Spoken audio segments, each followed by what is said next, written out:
God, buddies, it's Bennington. It is what are we at, Wednesday? It's Wednesday. Wow, we got a strange schedule this year. I'm Ron Bennington. There's Gail Bennington. Oh, hi.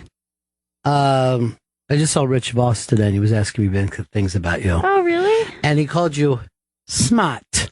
Oh, did he? You got to remember, it's coming from Rich. So he wants to come in and do the show. And I go, look, there's so much stuff happening, movies coming out, albums being done, giant tours, the Unmasked.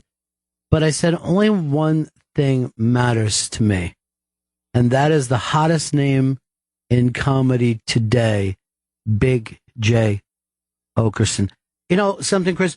Get me Big J. Okerson on the phone, because he is that comet streaking across the sky. Oh, yeah. He's the buzz. You know what? He's not just the buzz.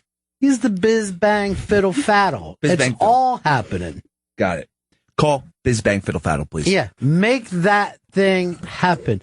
And Chris, like Don and I tell you, get it done by yesterday. When I have a thought, I want it finished. Got it. Right. Oh, yeah. Biz Bang. This is what I want your life to be like. Yeah. Ron has an idea. Yeah. I finished production of it yesterday. Wow. You can do that, right? I want you to Radar O'Reilly this shit. Okay. I'll get a clipboard. Gail, who is the hottest name in comedy today? For me, personally? Yeah. Big J. Well, that's because you're an American. I managed to get Big J on the phone. Big J Okerson, buddy! Hey, fellas. And Gail, how are you? Good. You know, this is your time. It's the summer of Big J. This is your decade. You're basically LL Cool J when hip-hop started. You know, you were there early. And you have a big announcement to make that I saw up on the iBang. Comedy Central has finally come through. Big J Okerson, what did they offer you? I will be, this year, doing my own hour special on Comedy Central.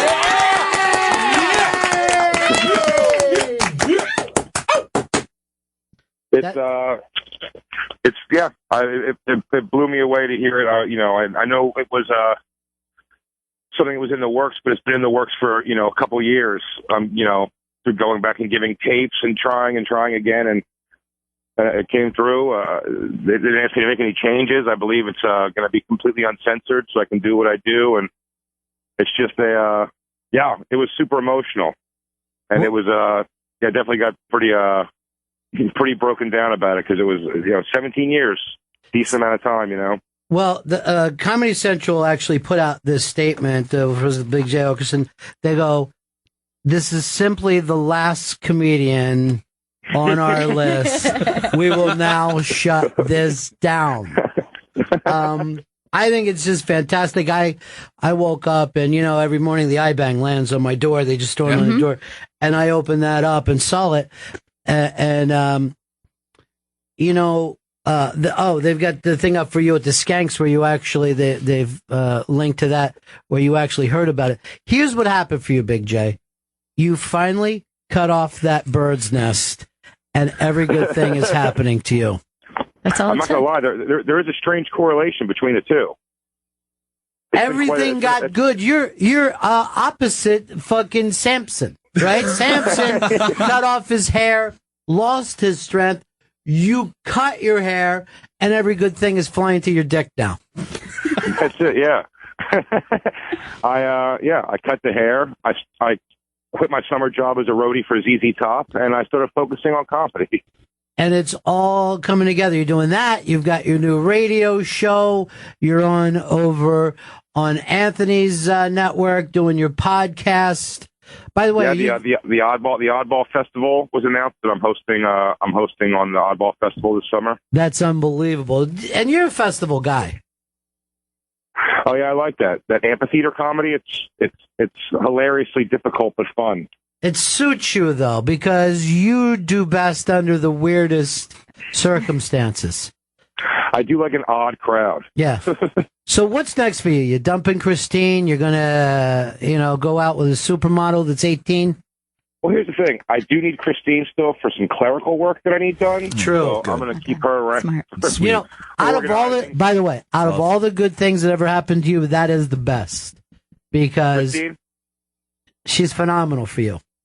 She is indeed. She's sitting right next to me now, and she cried when she heard the news too. She got the news about 10 minutes before me, and she melted down. And I guess in the video you can see when she's getting it, she's crying again. So no, it's an amazing thing, yeah. And it's just something's still hitting me. You know, I called my mom last night at 1:00 in the morning and got pretty emotional telling her because you know I told my mom 17 years ago to not worry, I'll be fine, I'll make it.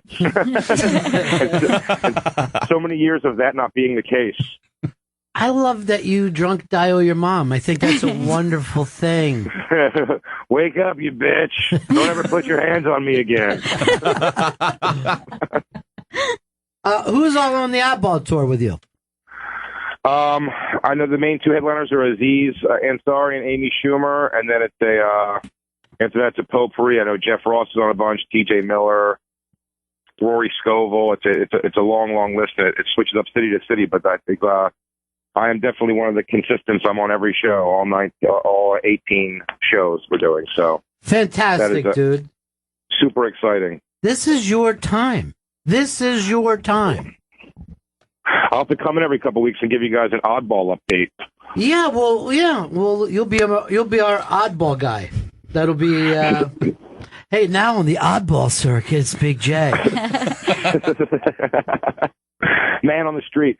And I want to say very publicly here, I texted you only a few minutes ago, but I mean, Ron, you opening up the door to me on your show and giving me that promotion and letting me be a part of my favorite radio show has been nothing short of amazing for my career and pushing me out there. And I said every city I go to, from a major city to some backwoods hillbilly town, there's always an enormous showing from the Ron and Fez and the Bennington community, and it's thank you guys. I mean, from the bottom of my heart, that is it's amazing.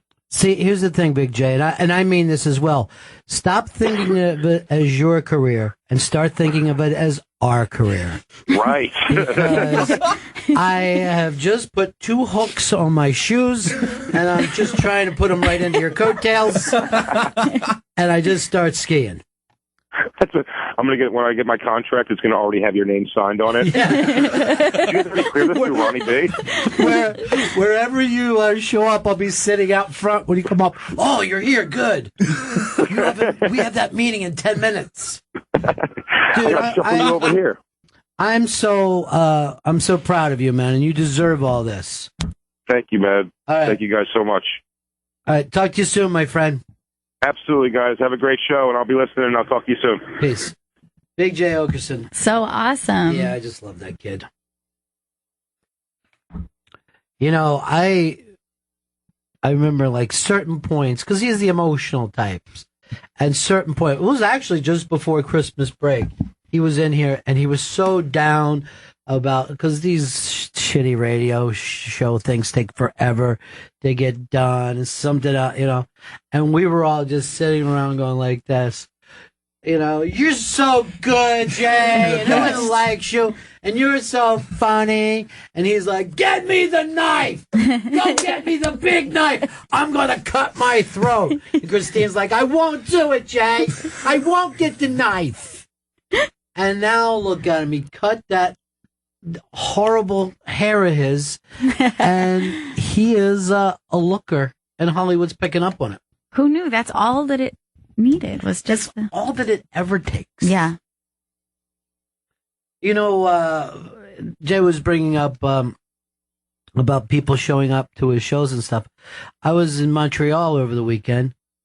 Listeners were just coming up to me out of everywhere, and I'm like, seriously, in embarrassing lines to get Haagen-Dazs and steak sandwiches. For some reason, it couldn't have been why some fucking cool jazz was going on. No. It had to be when I was standing in a food line every time. And I was like, I was just getting some of these fried donuts, but I'm already holding fucking different foods. Good, huh? Yeah, it is a good show. I don't normally eat this. I just am right now. And they're like, "You've got to get your own food. You don't have somebody to get your food." I go, like, only at work. You're not at work right now? I don't hire people to go get me stuff. No assistant? But yeah, it really is. I always love it when people say, "Oh, I heard so much from everybody about that interview they did or from my appearance on your show." It's always the coolest thing. I want to say this. I bet within 6 months, we'll never even get Jay on the phone again. No. No. The number will change. I'll That's not guarantee true. you. Yeah. I'll send text. Return to sender. On a text message somehow. He takes the phone. Return to sender. Well, the good thing is we know we'll always be able to get Louis J. Gomez. The real ass dude? Yeah, well, you never have to worry about that. Puerto Rican rattlesnake? Yeah. He'll always be there for you. My new nickname for him is Foxcatcher I like that one. because I was the last person in the country to see Foxcatcher. I like the ultimate minority, he called himself at one time. I don't know if he's I still liked doing it it. too. I wish you would go back with it. Right? It's a good one. It's a good niche. Yeah. Or niche, as they, for some reason, Whichever call you it. prefer. Tomorrow we are doing the big Gaffigan Unmasked, but we already have another Unmasked to mention, Chris Stanley. What do you got, buddy? You've seen him on Comedy Central Presents, The Late Late Show with Colin Ferguson, The Tonight Show with Jay Leno, The Tonight Show with Jimmy Fallon, Conan. He's been on this show. Mr. Sebastian Maniscalco Unmasked is happening Monday, July 13th at 4 p.m. at the SiriusXM Studios. That's this Monday. Go to theinterrobang.com for a chance to win your free tickets. That's Sebastian Maniscalco Unmasked, Monday, July 13th at 4 p.m. He's doing, He's on Oddball. yeah, he's on Oddball, and I think he's also playing the Beacon in New York City. Things are popping for him. So very, very cool. Your chance to come in for that Unmasked. I guess we got to start thinking Big J Unmasked, huh? I know. The Comedy Central special? Yeah. Yeah, I always wanted to wait until, what if we did, we could do his Unmasked at a creaky in the cave. Yeah, that would be fun. Although, if I'm keeping with history, I just won't show up. Not big on doing stuff. No, I mean, if it gets booked, we have to. I mean, that's if I can get back in contact with him. Those are the rules. All right, so give me again this Unmasked. Sebastian Maniscalco Unmasked is happening Monday, July 13th at 4 p.m. at the SiriusXM Studios. Go to theinterrobang.com for your chance to win free tickets. Wait, is that this Monday? That's next Monday. Yeah. Wow. This Monday coming up. Wow. I hope you like doing Unmasked. Yeah.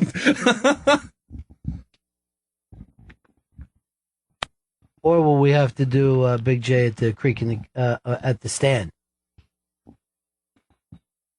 Either I could just work. gotta make sure I get my hooks in there. Yeah, I know. Yeah. Get yourself a piece of that Big J. Oh, What? you gotta make everything kinda- sound sexual. No. It We're wasn't not sexual. No. all gay. I'm not gay. Wes in Maryland. Go ahead, buddy. Hey, Ronnie B, you're like the dude from Ballers. You're going to make sure you get a piece and lock everybody else out because you and Big J, you've been around from the hood together. Let me tell you, I can barely watch Ballers. So bad. I understand it's doing a lot of numbers, though. Really? Mm-hmm. I've been watching. I've watched every episode so far. Are you liking it? Black Entourage. Yeah, it's Black ESPN Entourage. But it's sadder than Entourage because people actually are having brain problems. I mean, the thing is, in Entourage, you always knew that pretty white boy was going to do okay for himself. Yeah, Yeah. he got it. But The movie's back on. Yeah, but these guys, you're like, seriously, you're black and you're 390 pounds. Save your money. I mean, it's Entourage. If you were watching Entourage and go, don't blow your money. On a sadder note, and this actually made me feel really bad over the weekend, Jerry Weintraub, who is the great film producer, big movie music producer, passed away. One of the really fun times in my life, we had Jerry Weintraub come in here and had a chance to talk to him. We're going to play his interview tonight. I don't know what time that goes down. It just says 9 p.m. On the Indie Channel 102. But Jerry Weintraub was the guy who took Elvis out on the road. He took Frank Sinatra out on the road and put these guys into arenas. So none of them, you have to remember, if you were a certain age, you played the Copacabana. So when you said, look, I'm taking you guys to a basketball arena, they were all like, what? I don't get it. So he basically took that Rolling Stones, Led Zeppelin kind of rock tour. Yeah, that big rock tour thing, and put it into the arena settings with these guys, and then parlayed. He's just a real street guy.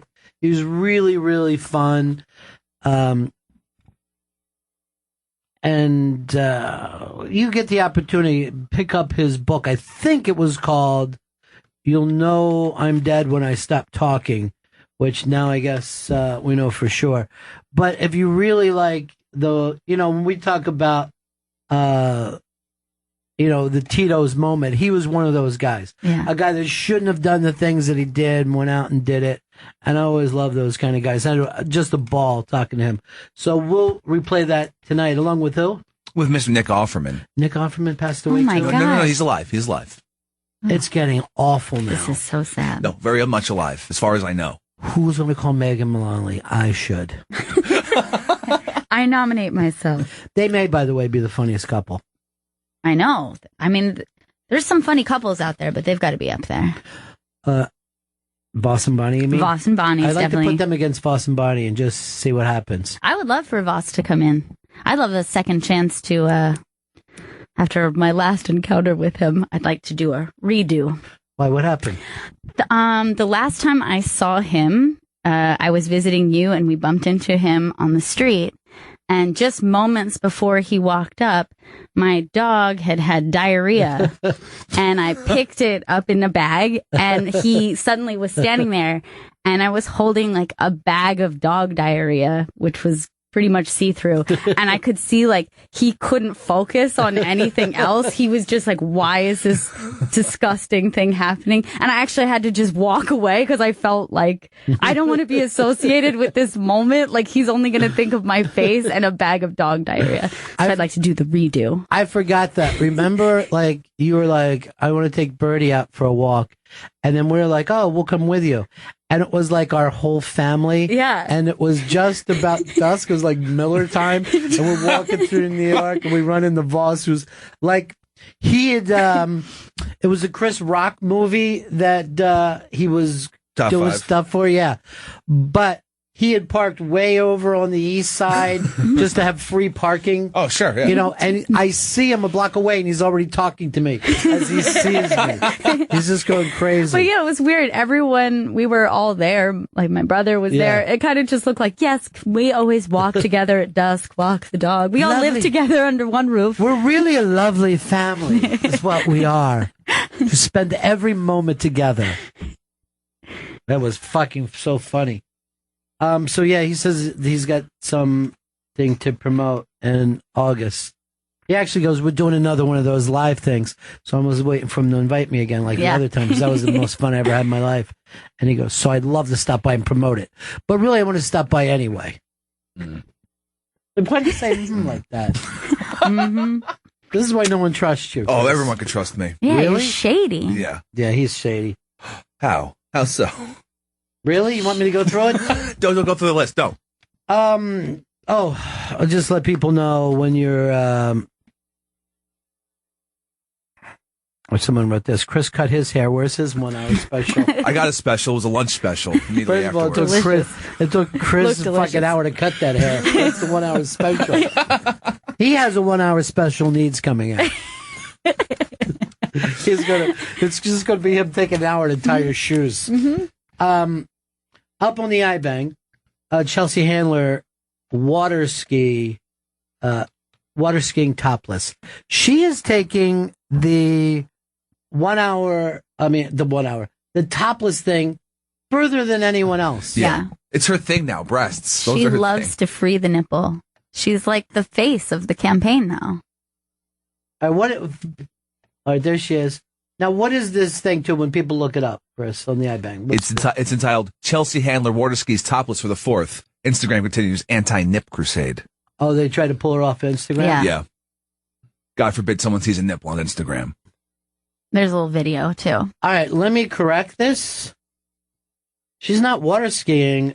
I think that's wakeboarding. Yes. Much more difficult, and she's doing a good job, and the tits look amazing. Oh, they look great. Yeah. Good for her. Not everybody can get up on a wakeboard like that. She's got some decent balance. It takes a strong core to stay up. I don't know where that is, but it looks fantastic. It looks like a lake somewhere. Yeah. It looks like upstate, but it could be like Northern California, though.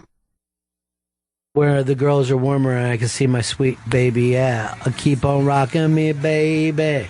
So there she is, like in a little G-string, and the tits out, and she looks fantastic. It's very sexy. Yeah, she is. She's amazingly sexy.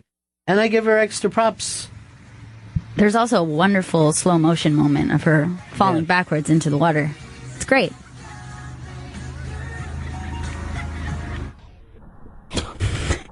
Great. That's nice. That's actually in real time. That's how stars fall. Mm-hmm. She's so graceful. Yeah, stars do not fall like everyone else. They're not like us, as it turns out. Here's some good news. Harry Shearer back to The Simpsons. Thank God. Basically, they mayonnaised him where he was just screaming, I got nowhere else to go. I got nowhere else to go. I didn't know what they were going to do without him. You couldn't just have those characters. He's like disappear. a third of the cast. Yeah, but you didn't, even for a second, didn't think that wouldn't come back to a deal, right? I don't know. I kind of did think that it was over there for a while, especially that it was very public with the tweeting back and forth. That's what you do when you're trying to negotiate hard. Right. Ladies and gentlemen, you're my biggest fan, so I wanted to tell you this. The thing that you like, you will not be getting because of these people. I'm sorry. And then they just tweet back, we're trying. Yeah. We're trying every day. We're trying. And a couple of days after he said he was walking, there was some guy on YouTube did all of his voices. And was like, just hire me. I'll take it for a lot less cash. It never works. Yeah. You ever hear the Flintstone voices or the Bugs Bunny voices? Oh, man. I don't care if the person does it almost perfect. It's not enough. It's like if they get an accent wrong. You know what I mean? Yeah. How crazy it gets you. Like any New York movie, know what I mean? Huh? Oh, okay. Know what I mean? A little heavy. Jersey is what I'm saying. I know. You're just like, you're throwing me out of the movie. I did bring up that I was the last person to watch the Halloween special called Foxcatcher, where they all wore crazy masks. But Steve Carell would just talk like himself until he got to the word coach. Coach. Then he would say, I'm a coach. I'm a coach. And that, now, why are you doing that one fucking word in the correct accent? You're driving me nuts. It's method acting? Is that what he's trying to do? Methadone acting would be different, Chris. What I'm trying to say is, why only method act on one word? Yes. Out of everything that you said. Either do it or don't. Yeah. Like we were telling you with that voiceover work, Chris. Yeah. Do it or don't. It's do. Immediately. Get it done. Get it done yesterday. Also up on the iBang is the sexy Mexican weather girl. Now, the Hispanics have done an amazing job of bringing news and porn together over the years. Always done that. But this is phenomenal. This is amazing, this woman. Wow. This is literally what people say, hourglass shape. That is actually it. Because the bottom of an hourglass is actually a lot bigger than the top in real life. Yeah, it's a base. Yeah. Yeah, this woman's ridiculous. Ridiculous. That butt can't be real, right? No, that's real. That's but real. Look at that teeny waist. Yeah. She works it. She gets those squats. She's on that Jen Selter kick. She knows what she's doing. Why does Chris only pay attention to the workout part of it instead of the actual ace? And are there dresses that would actually fit that body like that? I mean, who has to sew her into that? What's this one, Chris? Wakeboarding? Everyone is watching this sexy Mexican weather woman. Boy, that is right on the nose, huh? That's literally Warning, on the sexy. nose. Not safe for work.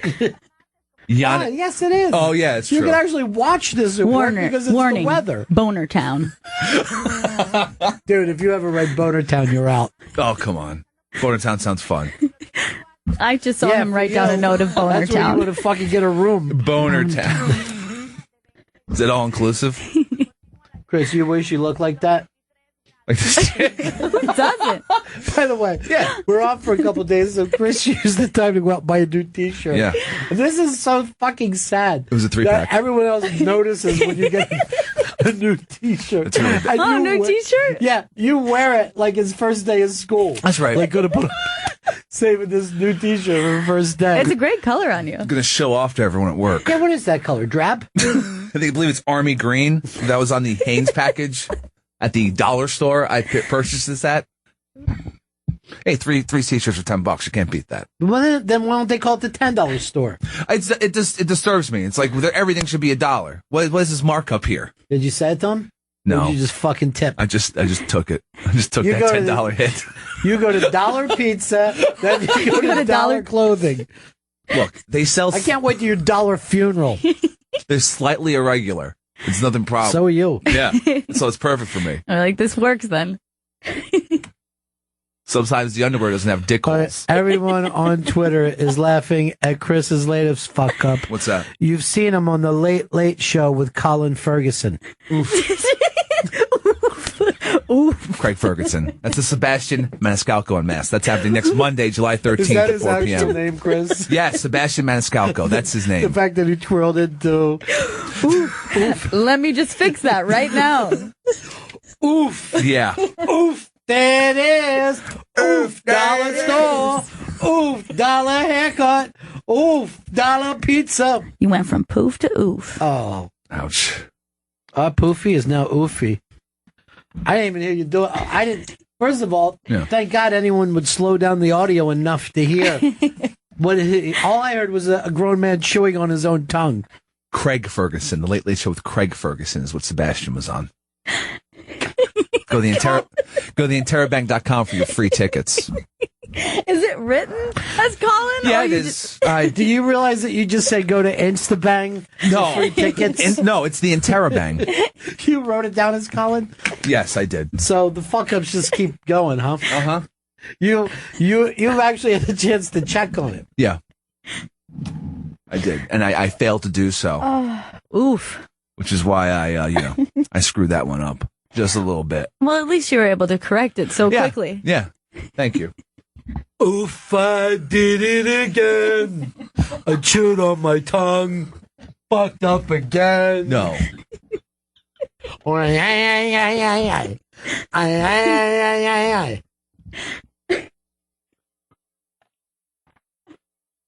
Oof, I did it again with Colin Ferguson. Craig Ferguson.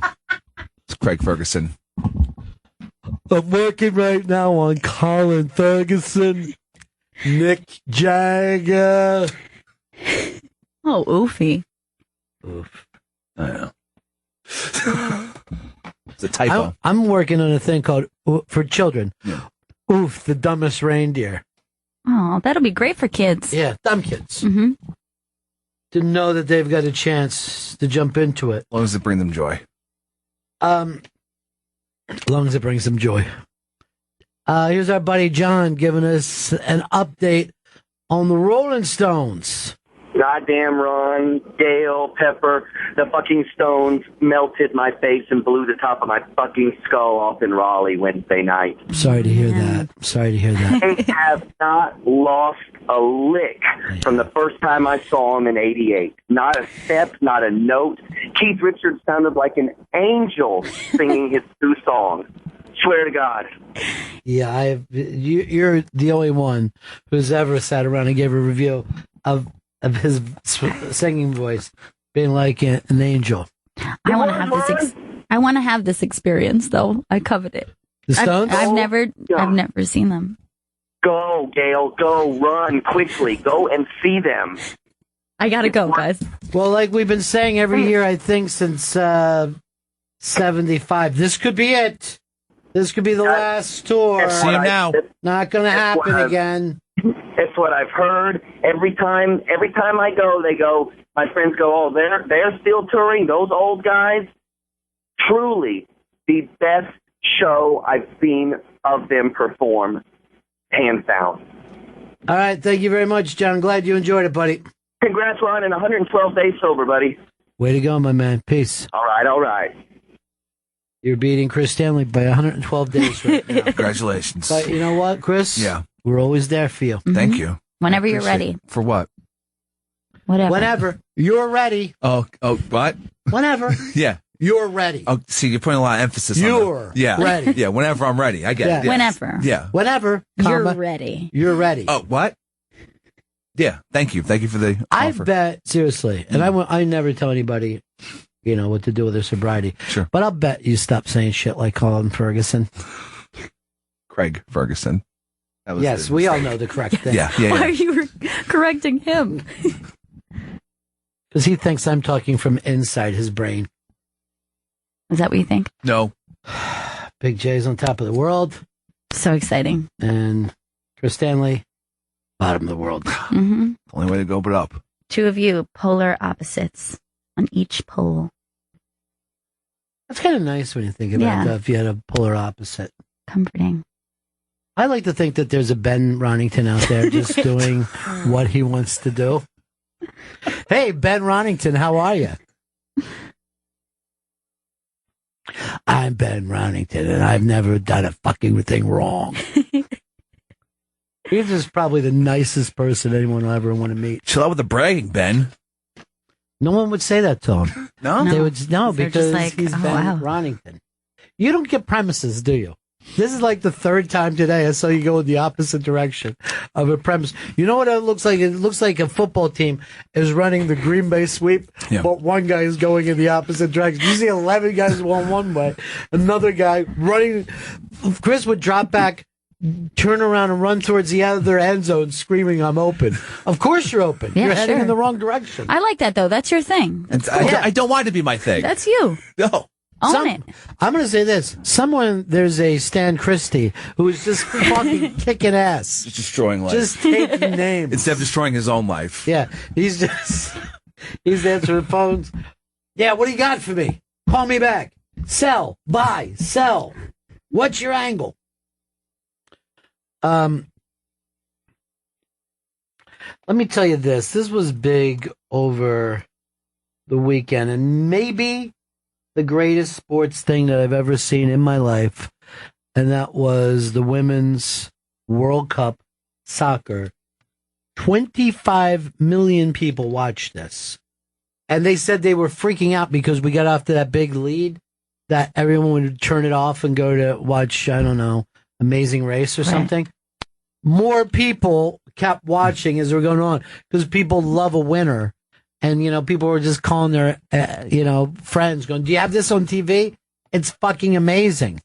It was a stunning game. It was crazy.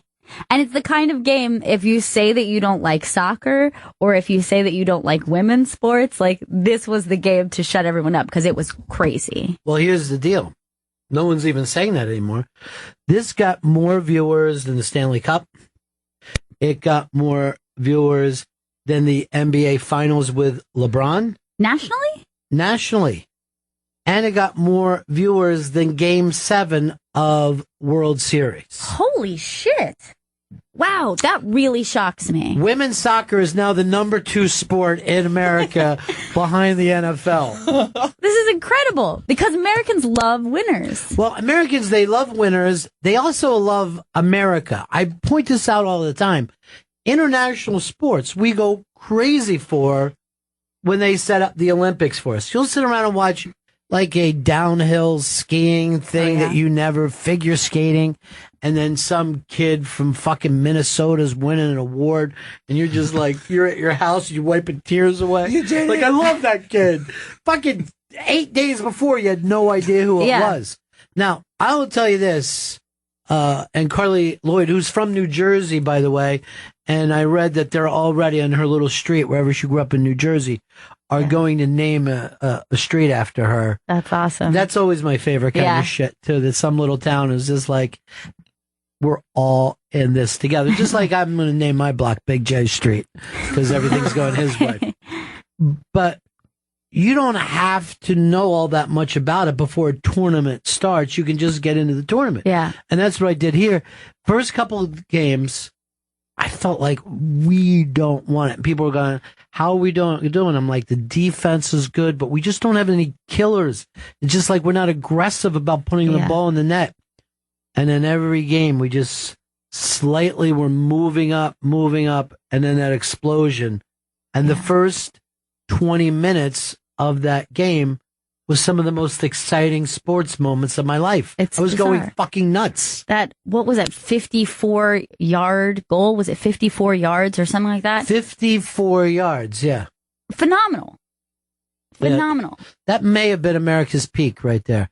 Joe, I saw you not long. Were you watching? I was watching, yeah. Now, did you grow up a soccer kid? I did. I played it all throughout my life.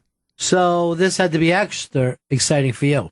It was nuts because I got to the game like 20 minutes later and they're up 4-0 and I thought my computer had busted. How are you not there at the start of the game and why are you on a computer instead of a fucking TV set? The train was delayed. How are they talking to you, you maniac?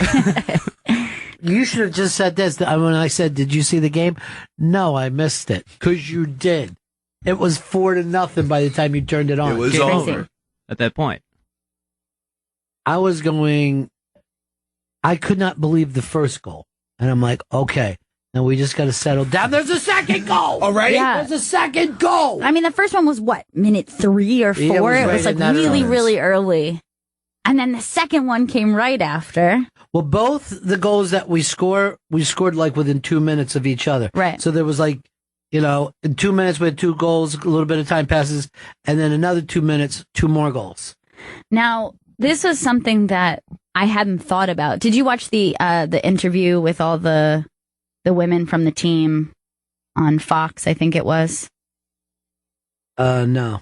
Well, basically they were talking about their experience on the field, and they're 4 up, and they say they just keep passing each other, like, relax, everyone calm down. Because, like, could you imagine? You're just like, we just won. Because you're like, what's going to happen at this point? You can't. Even I'm like, they've got to slow down and let Japan score a couple goals. That's just how life is. Yeah. You can't live in the zone. Yeah. You know what I mean? And they were definitely in the zone. All right, this is exciting news. And, Gail, maybe this should be an assignment for you. Okay. Friday morning, the Women's World Cup soccer team parades through the Canyon of Heroes in Lower Manhattan. Whoa! They are going to get the big ticker tape parade. That's awesome. Yeah. Oh, that's super exciting. So maybe we'll send you down there and, check in with you during the show. But that would be pretty fucking cool, huh? Yeah. That's insane. I don't know. Let's find out what time that is. I just thought to myself, maybe it's not during the show. That would be really stupid to send you.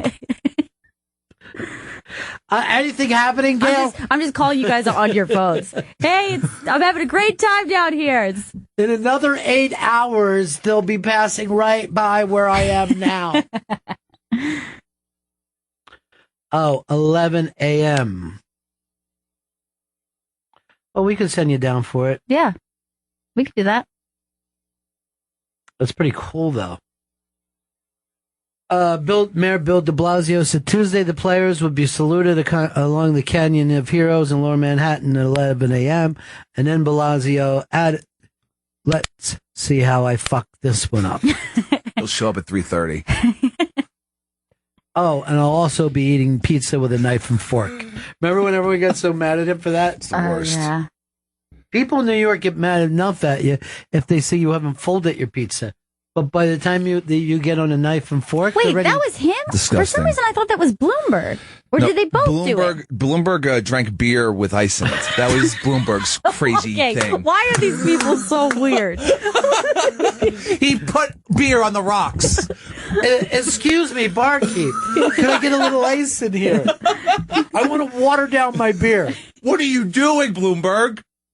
You're a billionaire. You should know the fire things in life. Ice and beer, I don't even know what that is. I don't think I've ever seen anyone do that. No, it's crazy. And I think they had caught Trump eating pizza with a knife and fork. Right. Too.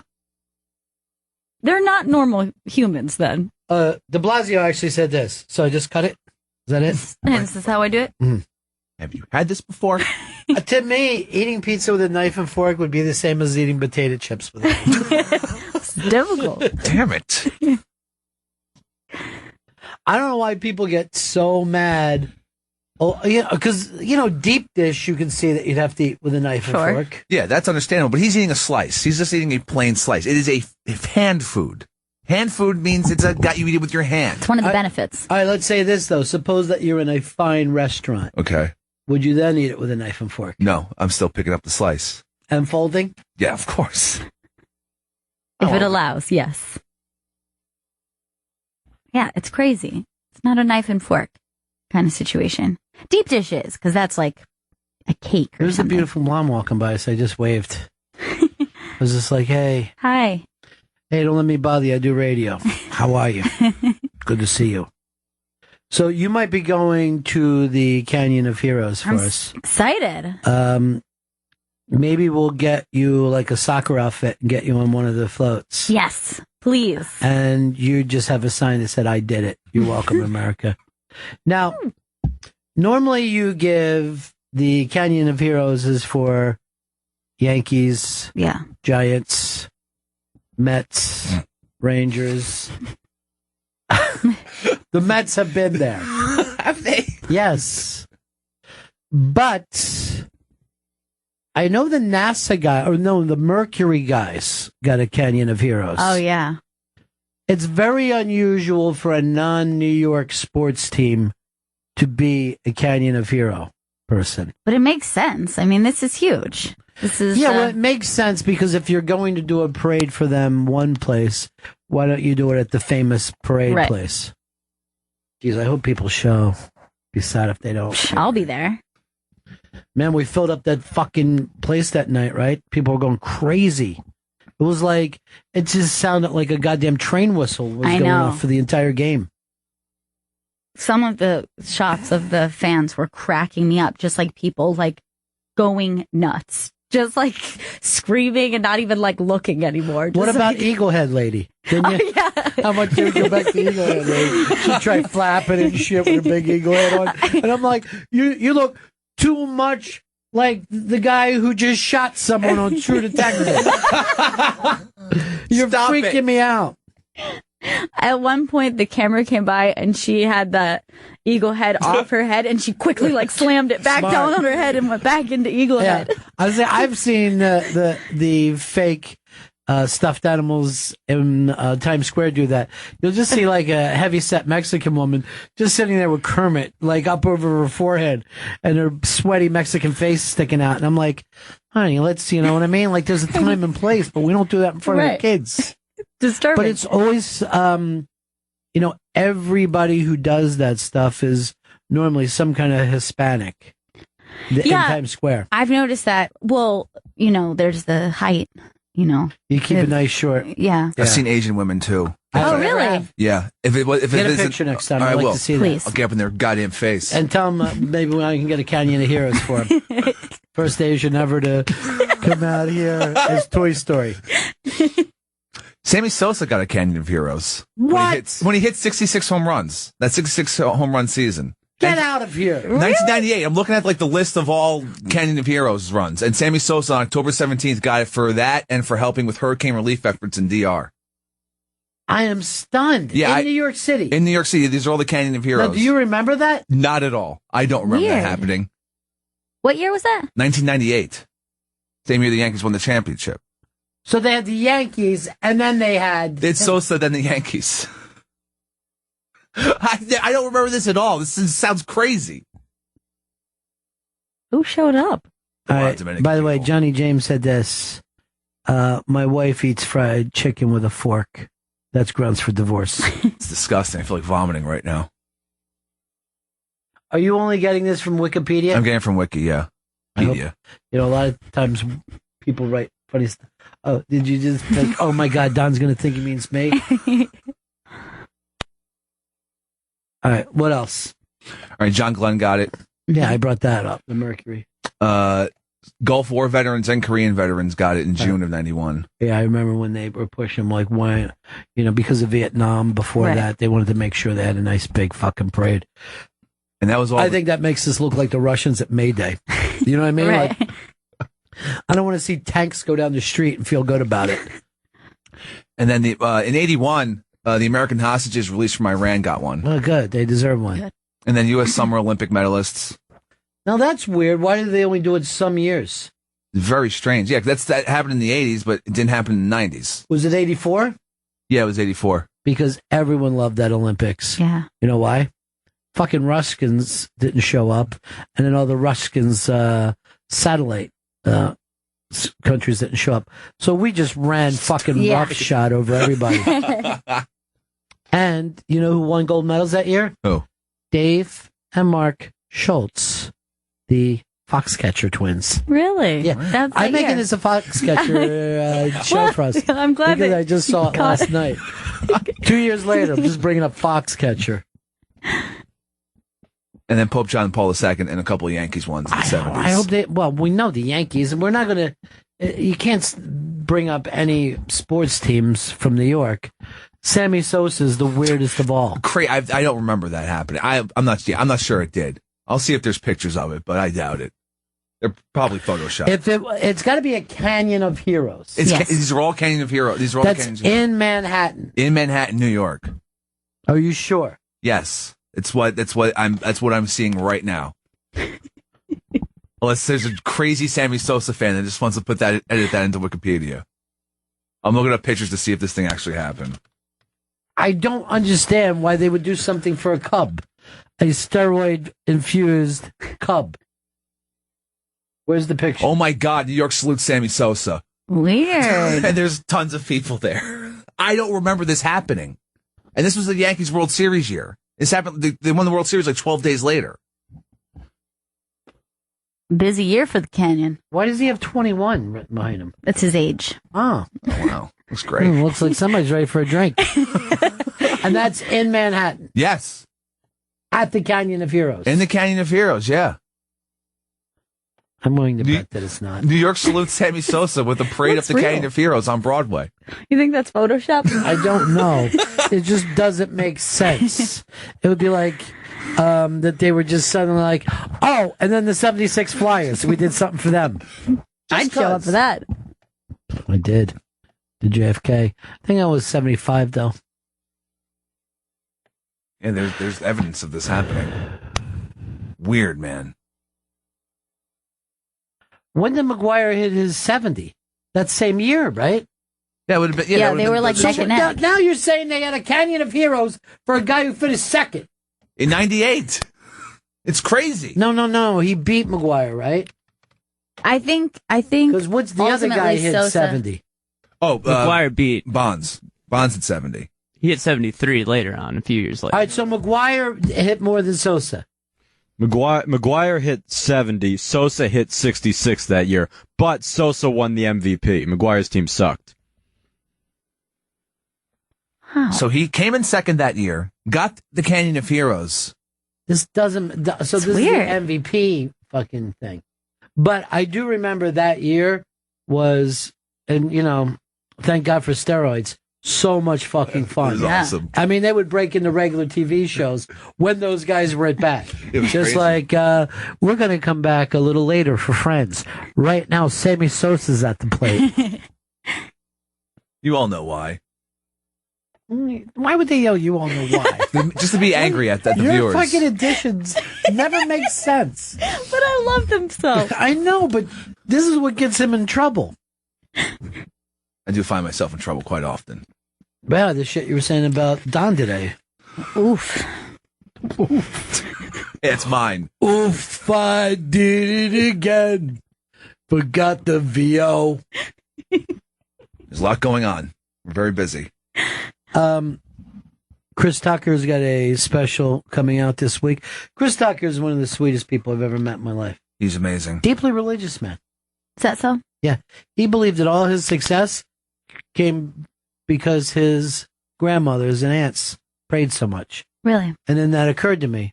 My grandmothers and aunts never prayed for me even once. That could be the problem. Not enough prayer. Yeah. Get on it, guys. Bad grandmothers, bad aunts. If not, I'd have my own Canyon of Heroes. Right. So that's with a big sign tonight? that said, look, I finished second. Love me. That's tonight, this special?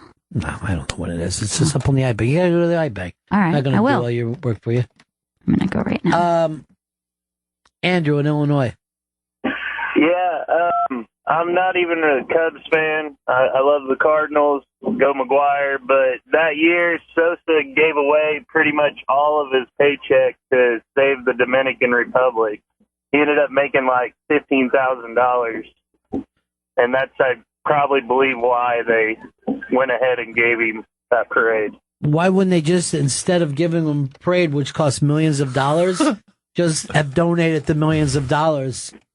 Oh, it can't cost millions. Ticker tape's free, man. You're out of your fucking mind. Look at all the cops. You got to come up with millions of dollars for one of those parades. So this thing will have to be heavily sponsored. Yeah. It's millions of dollars to put on a parade. Maybe $10,000. You're out of your fucking mind. You sound like you're calling from Illinois, where you don't know what things cost.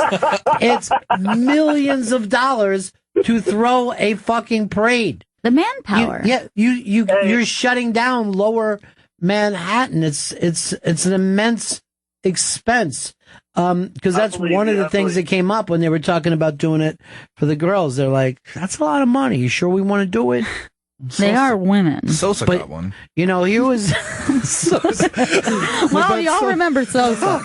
God, see, that's why I wish we never gave it to him. No, everyone wants. But you would have. That's the nuttiest thing I've ever heard of. The Sosa thing. That might be the nuttiest thing in New York history. And the fact that those people showed up and they still loved them. If a baseball player's from the Dominican Republic, everyone from the Dominican Republic loves them. New York is. Oh yeah. Well, no, that's a really good point. They really love. Like when Manny Ramirez was on the Red Sox, they came down. He'd come play in Yankee Stadium. All the Dominican people loved him. Remember, we were there, Gail, for that. Yes. They're playing the Sox. Place is going crazy, and these guys that were next to us that were going like this. We're Yankees fans, except for when Manny plays. I'm like, you're fucking kidding me. Yeah, man. And they fucking just turn their allegiance. Yeah. But then I'm like, do I root for people from my neighborhood? And I'm like, yeah. If you grew up basically in the same phone area code as me, I'm a fan of your career and I'm always patient for you. And then I bring that up to people. You know, he went to Sun Valley. That's a Garnet Valley boy right there. I don't know why. I even like the slightest excitement about that. Pride. That's Interboro, right? They kicked our ass one year. I don't know why that. Why does that give you pride? Where you were born in, people from Jersey are always like. I swear to God, I've never been to a party. I haven't heard people from Jersey go like this. Meryl Streep, Jack Nicholson, Jon Stewart. I'm like, stop fucking rating. You don't have to try to win me over. It's people like to do that. They're My nuts. man does that, and he was doing it with Carly Lloyd. Like, and she's from South Jersey. It's not exactly. Yeah, but right across from Philly. I mean, I Right. feel the same way as him. Yeah. She's a scrapple eater. That's what. Yeah, I think he's like if you she's a eat- Philly. If you're a Philly talker, even if you're from South Jersey, I agree 100%. We're all the same. And then this is the other reason why I like Carly Lloyd. I told my fiance and I told my parents, don't come to this game. I don't want to look up and see you. I want my own. I This is love my that. time to focus. And then he tried to start some shit, but I was focusing. But yeah, if you're over Trenton and Camden and all that, you're owned by Philly. Because you watch Philly TV, that's why I take it. Right. This guy wrote to us $2 million for the parade. There you go. $2 million. To give Sammy Sosa a pat in the back, ridiculous. Yeah, but you called it. For once, you were fucking right. I like that. This was for the Dominican people. Yes. That made total sense. Still think they should have gave that $2 million to the people in the Dominican. They shouldn't have used the Canyon of Heroes. They could have just gone to Washington Heights. No one would have had to move. You're a fucking racist. There's a lot of men people I in don't Washington. fucking like racism. Why? It's not racism. Believable. Hey, Footer, what's up? Hey, what's up? Hey, what's up, girls, boys? Hey. Hey, the one thing that bugs me out is every time I go to a ball game, there's always, like, usually in the beginning when they're kind of doing batting practice, the one Spanish guy, either he's Cuban or Dominican, he yells something out to, like, one of the players, and he'll turn around and he'll like give him like a greeting, and then later on you find out it's like, oh, he's like, oh, that was his coach in high school, or you know what I mean?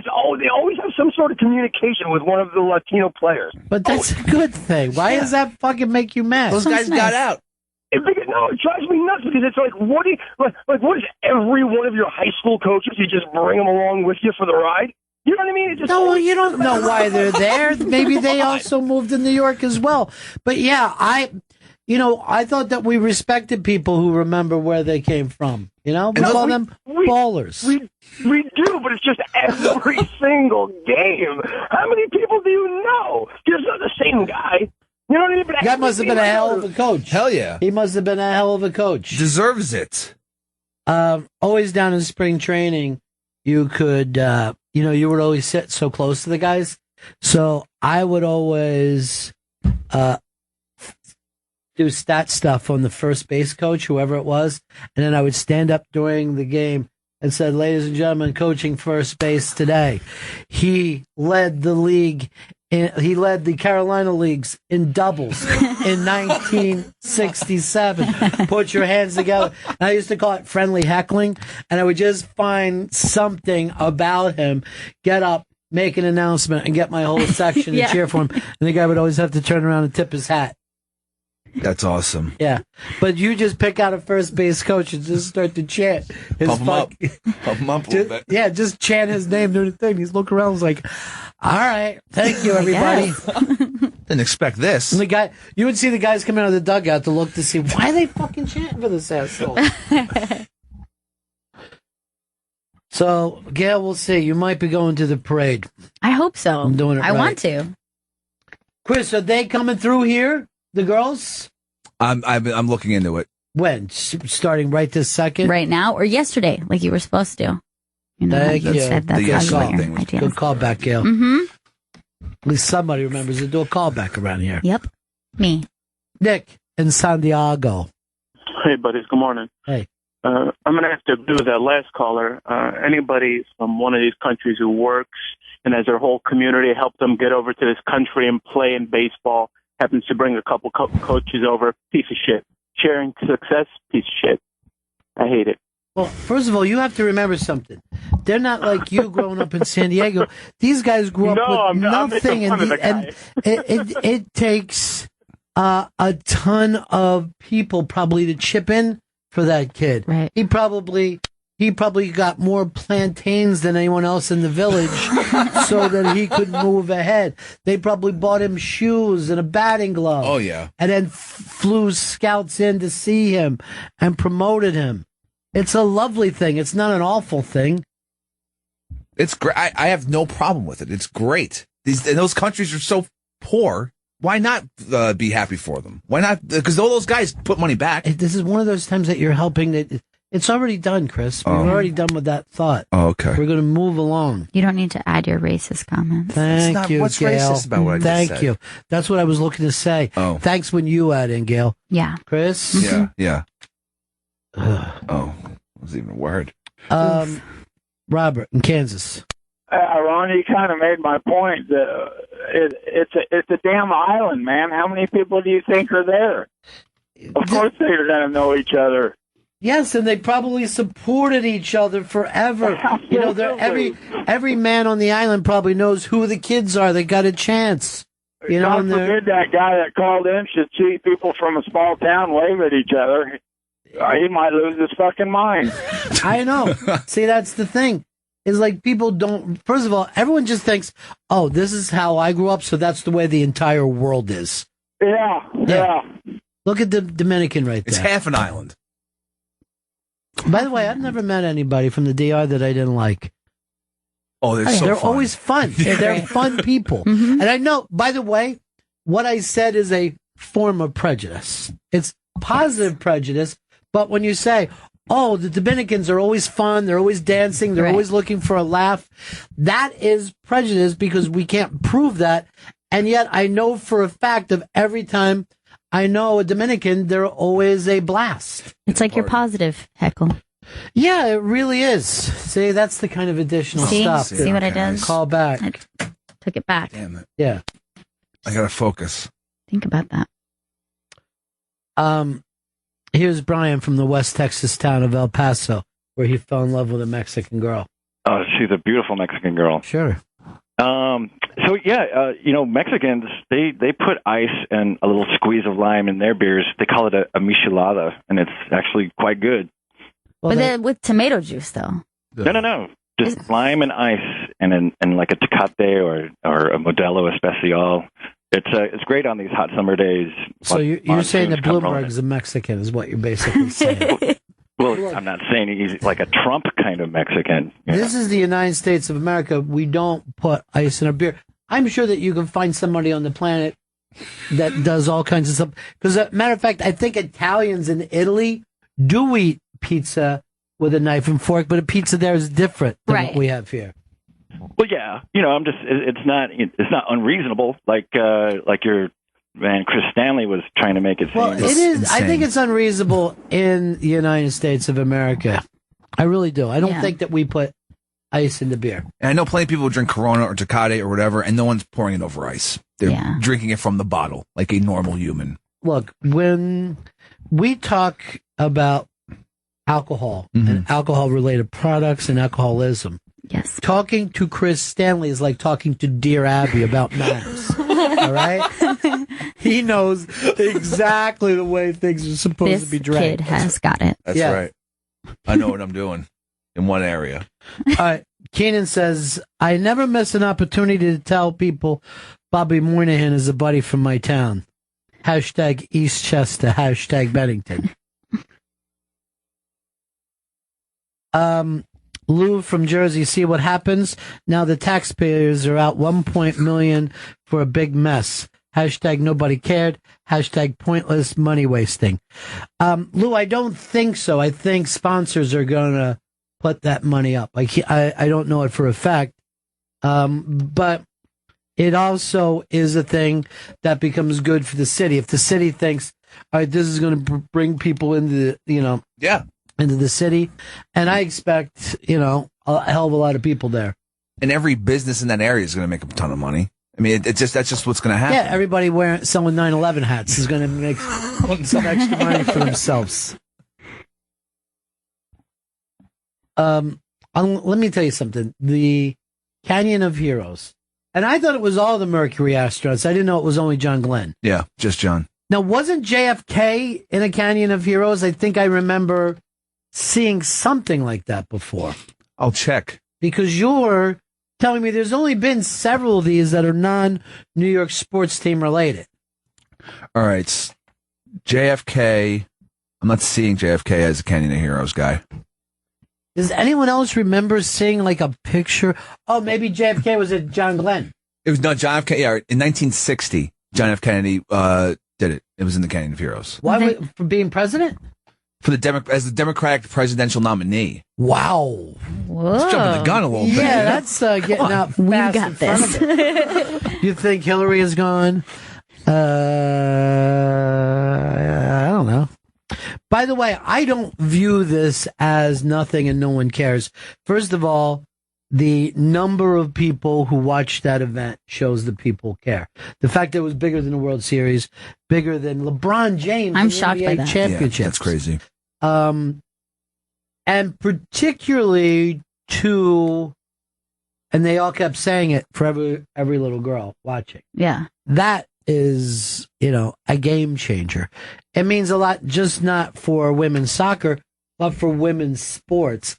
And it's international, and America was number one. And I really do think that that's a big part of it. Yeah. I love to root for America and know that other Americans are rooting for it. It's much more fun than, Boston and New York are fighting about something. Who gives a shit? That's why the World Cup is always incredible. Like the fact that you can get behind your country. It's like every 4 years. It's like a big event. Well, yeah, the Olympics is the same. Yeah. It's the same way. I hear somebody who knows a little bit about New York's history and the Canyon of Heroes parades. It's Mr. B.L. Ohard. How are you, sir? What an incredible game, huh? Incredible. We were. Blowhard was texting me throughout the game. Is that right? Yeah. Yeah, it just captioned the American people. It was just something. Summertime doesn't really have a lot of things going on, but that game was just the action and the emotion. It was incredible. And Gail, just a little trivia for you. The ticket tape parade no longer uses ticket tape. The financial markets don't use ticket tape. So what they do is they just shred unnecessary documents. So when you go there, it's not exactly ticket tape. It's just shreddings. Yeah, but they don't call it a shredding event. They call it the ticket tape. Well, but this is the kind of stuff that you should be saying on a double-decker bus, Blowhard. Right. I know. And the thing is also with the Sammy Sosa thing, during that home run chase, every Dominican would take a bar of Ivory soap, and on the hood and trunk of their car, they would write the home run tally. And driving all around here in Brooklyn and other neighborhoods, you just saw their car with the numbers on it, and you knew they were Dominicans, and they had a Dominican flag, and it was like pressure from the city council to honor him because of the large community up in Washington Heights. And but the parade itself, it goes back, and I'm pretty sure that your list is incomplete, because I could have sworn all of those Gemini guys and the guys from most of the space program got a parade. The 70s, they cut back because the city was kind of broke, so you didn't have a lot of the parades in the 70s. But then they started bringing them back, and then it just everybody started getting parades. And just for the record, Puerto Ricans drink beer with clam juice. Yeah, that's what I thought the michelada was. It was like it's like a tomatoey. Yeah, my neighbors, when we barbecue, they go get clamato juice and they put it in a Heineken, and it's clamato. Yeah. I knew it. But when you go down there, you guys have a soccer channel. Maybe you can speak to somebody at XM and get an access pass where you could actually go up and interview the people. See, this is the thing. Chris doesn't think this way. He doesn't have the Blowhard's executive producing skills. You go over to the soccer channel and you ask him for an all-access pass or something. He's behind on his voiceovers, as it is. Yes, I am. They bring in a lot of heavy hitters on that soccer channel, like superstars like Giorgio Canaglia. And he was actually working here for a while. I don't know. Yeah, and you can go talk to somebody and see if he can get her an all-access pass. And then she could actually walk up to the floats and talk to them and, be more involved than just being a spectator who's, I'm sure she's a petite little flower, and when there's 10 rows deep of flowers, when there's 10 rows deep of people. I got another kind of a New York trivia thing. Other than today, do you ever remember a time when the New York Stock Exchange halted? If they're not moving any stock today, I don't know what this is tied in. They're saying technical difficulties. 9/11. And they're saying this is no sign of cyber attack. We're just having our own technical difficulties. Weird. Yeah, I remember that happening before. And everybody went nuts because they thought 29, when you were 17 years old. And we were ready to jump out the window, because the times were bad. Or, you were riding back to Brooklyn on a fucking board. What are the running board on a car? Yeah. Get me to Brooklyn immediately. I got a Tommy gun. All right, thanks, Blowhard. All right, enjoy, Gail. Peace. Chris, you got to get on that. I'm getting on. By the way, do you notice that he just focused on Gail and not the rest of us? I know. Other than act like Stanley doesn't do his job. I'm a petite flower. He's worried about my physical It's safety. a weird thing to say, isn't it? That's an odd thing to say. It's weird to say the truth, isn't it? Mm. Maybe I'll send Joe with you. I'm more than willing to do it. Maybe we could get matching uniforms. Oh, we could paint our faces. Okay. You can be me, I be you. You've been me for a while. Oh, that's right. We're not into replacements around here. We're just into pop punk. Replacements are like grandfathers, though, of pop punk. And guess where they're from? Minneapolis. Joe's hometown. You guys talking about Minneapolis? Do you always get excited for anybody that's out of Minneapolis? Oh, yeah. Well, you were talking about athletes earlier. There's a guy, Michael Floyd, for the Cardinals, wide receiver, grew up playing basketball against him. So you watch him. I watch him score touchdowns when I used to score touchdowns on him all the time, and look where I am. Yeah. I find this hard to believe. I can't picture you playing anything outside of flag football. No, I would score touchdowns on him, and then I got kicked off JV basketball because they didn't have enough backboards. I kept breaking them. Yes. Yeah. That's what you told your friend? Yeah, and I broke my wrist. By the way, when you're off JV basketball, you're not kicked off, you're cut. Like, we don't see this going anywhere, Joe. I wanted to focus on my snowboarding career. I just see Joe as a shooter. You know what I mean? There is no passing. Just like with this show, if I bring Joe in, a joke comes in 5-6 seconds later. Now, I'm not saying it's a funny joke, but it is a joke. He's ready to joke. You guys hear about the gay pianist who couldn't stop lying? Yeah, his name was Fibonacci. Yeah, I don't know. I'm indifferent towards Perfect. it. Is that in your act now? No, but I made it up a few days ago. I'm testing it out right now. Now, why is Fibonacci funny? Because it rhymes with lib and his, Liberace. Right, but what is current about Liberace? I guess nothing right now. No. This joke. Yeah, pretty current. It's currently happening. Yeah, it is. Stan in Virginia. Yeah, my name actually is Stan Christie. Oh my God! And I am a fairly successful person. So you're absolutely right. There is an exact opposite for everyone out there. Oh my God! I feel crazy. Seriously, I would love to do a documentary for the two of you, and it's split screen and just showing Chris's shitty life on one side, Stan's great life on the other. You know what? Let's keep this going. Send Stan in the big ass prize closet because he's the winner. Oh yeah, he's the winner. All right. Now the person that'll be in charge of mailing his prize is the loser. Oh, come on. Chris Stanley. What's he win, Joe? He wins I'm With Stupid, signed by Amy Mann. Whoa! Yeah. Congratulations, Stan Christie. I get it. I'm with stupid. Let me just say this about Amy Mann. I just don't love her. I'm in love with her. Yeah, I share the same feeling about her. She's perfect. Yeah. Perfection. I told you when I accidentally touched her once. It was very exciting. That seems like the start of a book, though. You know what I mean? I Mhm. accidentally touched Amy Mann. We were at a comedy show, and we were... Whose show? It was Paul F. Tompkins. And she was in the VIP section at the Bell House, and I was standing in front of the VIP section. I put my hand on the railing, like behind me, not seeing, and then touched someone, turned to say, sorry, Amy Mann. And we Did you shared a still say moment. sorry? Oh, yeah. I was like, oh, sorry. And she's like, oh, it's okay. And then It's we okay. I'm a rock star. I'm a fucking brilliant rock star. stared into each other's eyes. Here's the deal.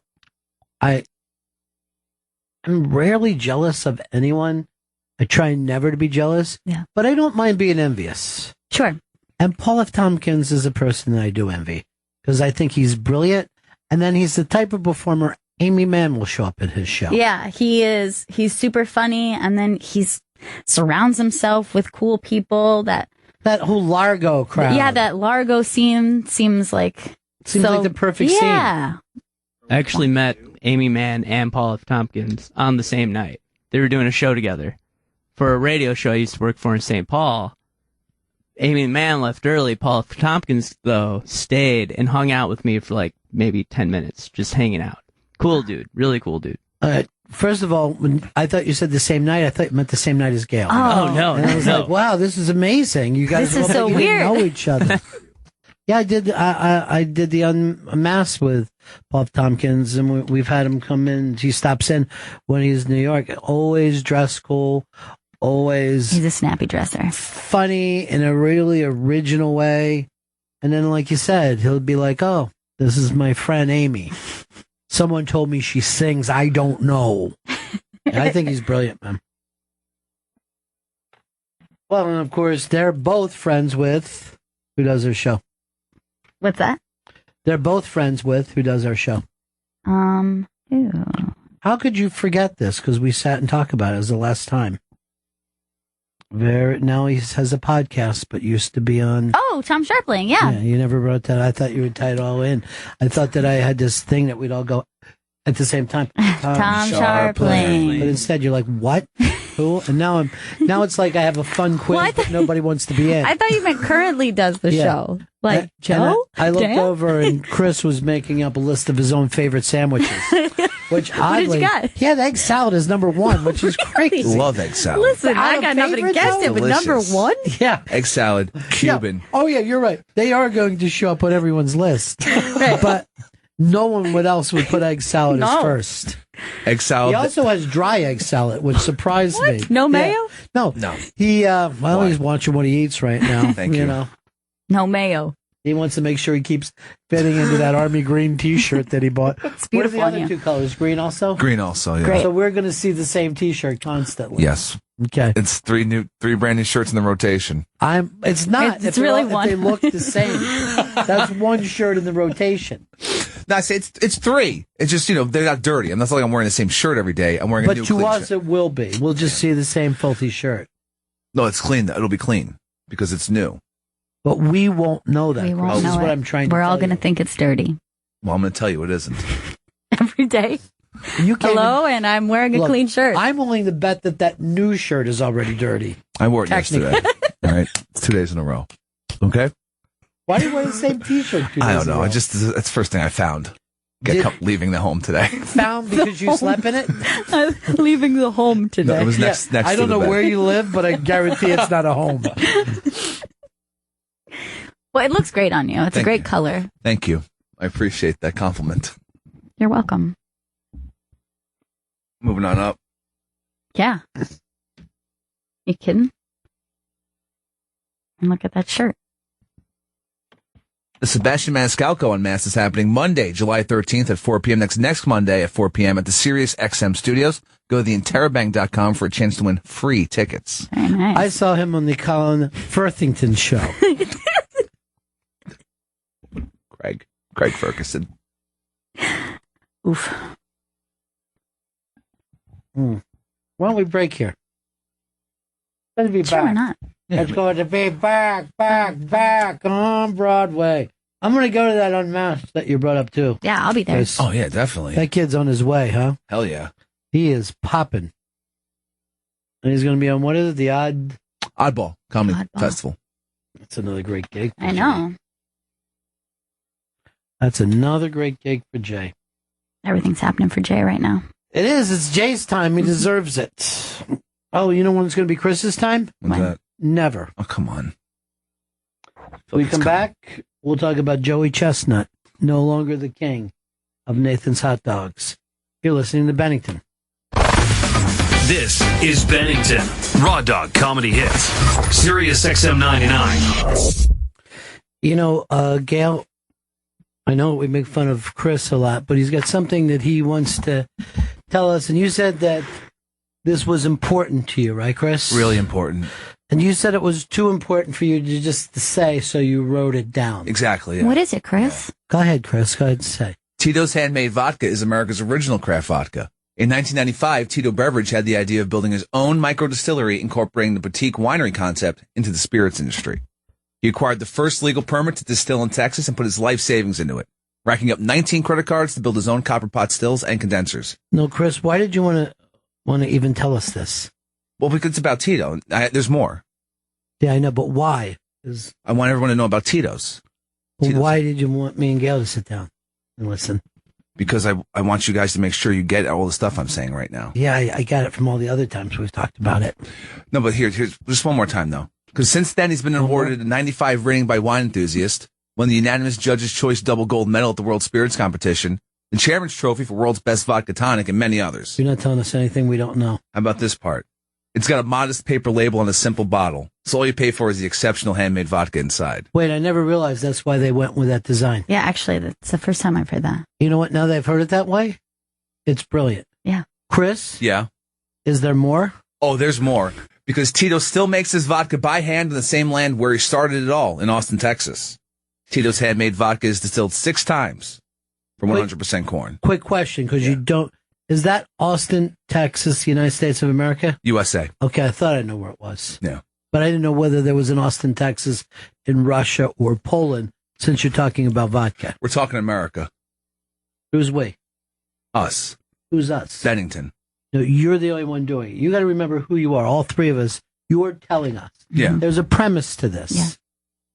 A premise that you are not keeping right now. I am. I'm telling you. Me and Tito. All right, Tito's not here right now. That's why you wanted to tell us. Remember you called me and Gail in? Yeah, it sat you There down. was a premise to set up to get people to pay attention to what we're talking about right now. So this doesn't blend in with the rest of the mucky muck that they hear throughout their lives. Okay. I got one more thing to say about Tito's. You guys want to hear it? What you should have been doing was saying it instead of telling us that. And fix your headset so it doesn't make your eye shut. Yeah. It's crazy looking. Tito's Vodka is naturally gluten-free. It's true. Mm-hmm. Visit us at titosvodka.com for recipes, songs, and more. 40% alcohol by volume, handcrafted to be savored responsibly. Welcome back to Bennington. A lot of cool stuff up on the iBank today, including the fact that Paul Feig just keeps putting out Ghostbuster pictures, whatever he has. I saw the car. He's got the car. He's got the great. suits. It's one after another. All those things. You guys feel pretty positive about the... I'm super excited about it.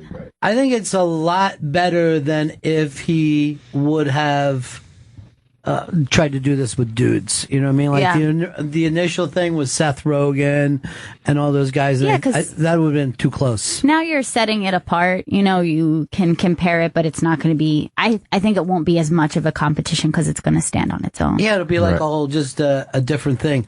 Also up on the iBank today is the picture of the hottest weather girl in the world. And Chelsea Handler, tits out. You got to check that out. Wakeboarding. Boarding an actual wake. Our kids, and I have the chance to introduce you guys so it makes sense when your voices come in. They had a big article out over the weekend, and this was Dan, Anthony, and Joe, about their visit to the Seinfeld apartment. Now, this went really, really big because a lot of Seinfeld fans found this, not even necessarily fans of our show or whatever. It was showing up all over. So this thing kind of exploded, and I was laughing about it because then you got to figure out who these three guys are. But you guys went to see the Seinfeld apartment, which they only put together for a week. Yeah, I think it was only 4 days. Only 4 days. 4 days they had it, yeah. And what made you want to go as three buddies to this? Well, we do everything as a trio. So this was I'm part of uncomfortable with that. This is our this was our Saturday afternoon activity. So you guys do stuff all together. It's just all three of you. All the time. But you were in line for how long? 5 hours. I could not have done this. 5 hours. That's hardcore. It started to rain, and we thought, like, oh, it's raining. People are going to clear out. Nobody cleared out. The line was, not only was it around the block, when you went around the block, there was a security guard who's like, okay, now you got to go cross the street, and it started on a second entire block and around the corner. Well, here's why. It doesn't seem like you guys look like you were in the apartment by yourself. It almost looks like they gave everybody in the line a chance to be in the apartment by themselves. Well, that's the thing. So we're asking them, like, how long do you think it take? Like, oh, it'll probably take an hour or two. And I'm like, this is going to take longer. And then he's like, but once you get in there, you can stay in as long as you want. And I'm like, well, why don't you put like a 5-minute minimum or something? They're like, we're going to have 2,000 people in today. It's like, yeah, how about the 3 minutes? You'll slide in, we'll do the Kramer, and we'll get out of there. We don't need a half-hour nap on the couch. Now, did you feel like you were on the Seinfeld set? Was it? It did feel. I thought it would be. It was a little cooler than I thought it would be.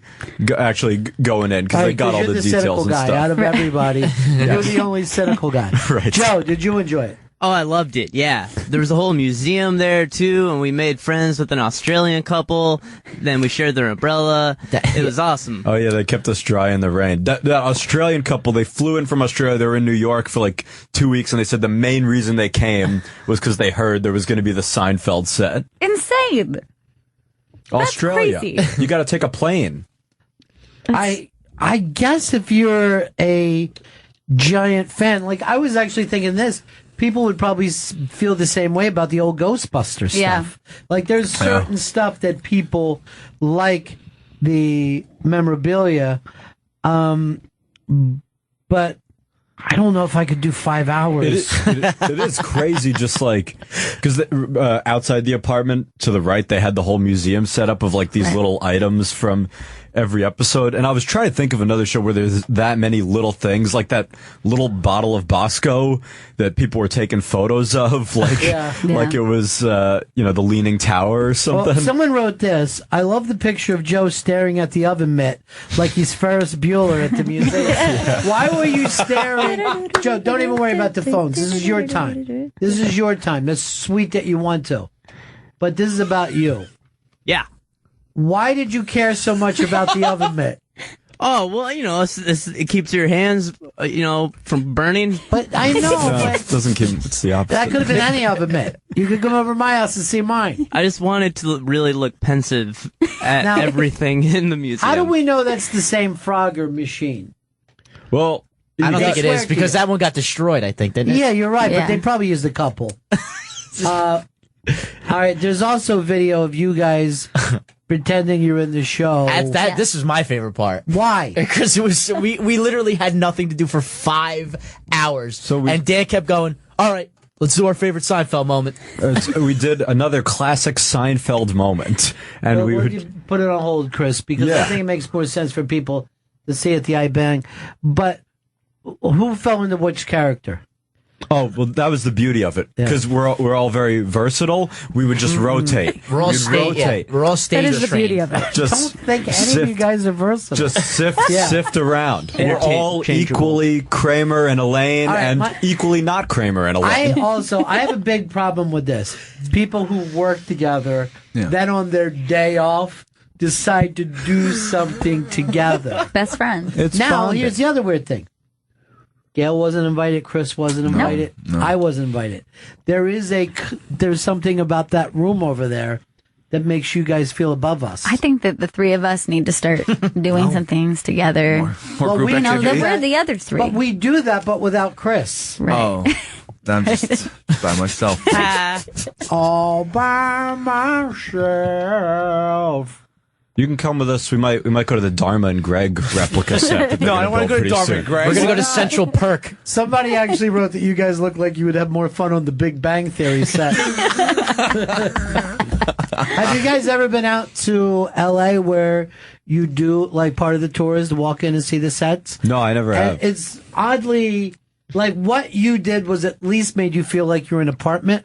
When you're in there, all you see is like the lights above it and all. Yeah. And you see it's much smaller than you ever wanted. It's kind of it to be. creepy. It's like being in a diorama or something. Like it's oddly familiar, That's but funny. it's like a half world. They are the world's biggest dioramas.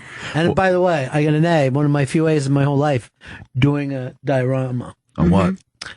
I think it was called The Wild, and I put some wild in there, and then I glued just a wolf to a fucking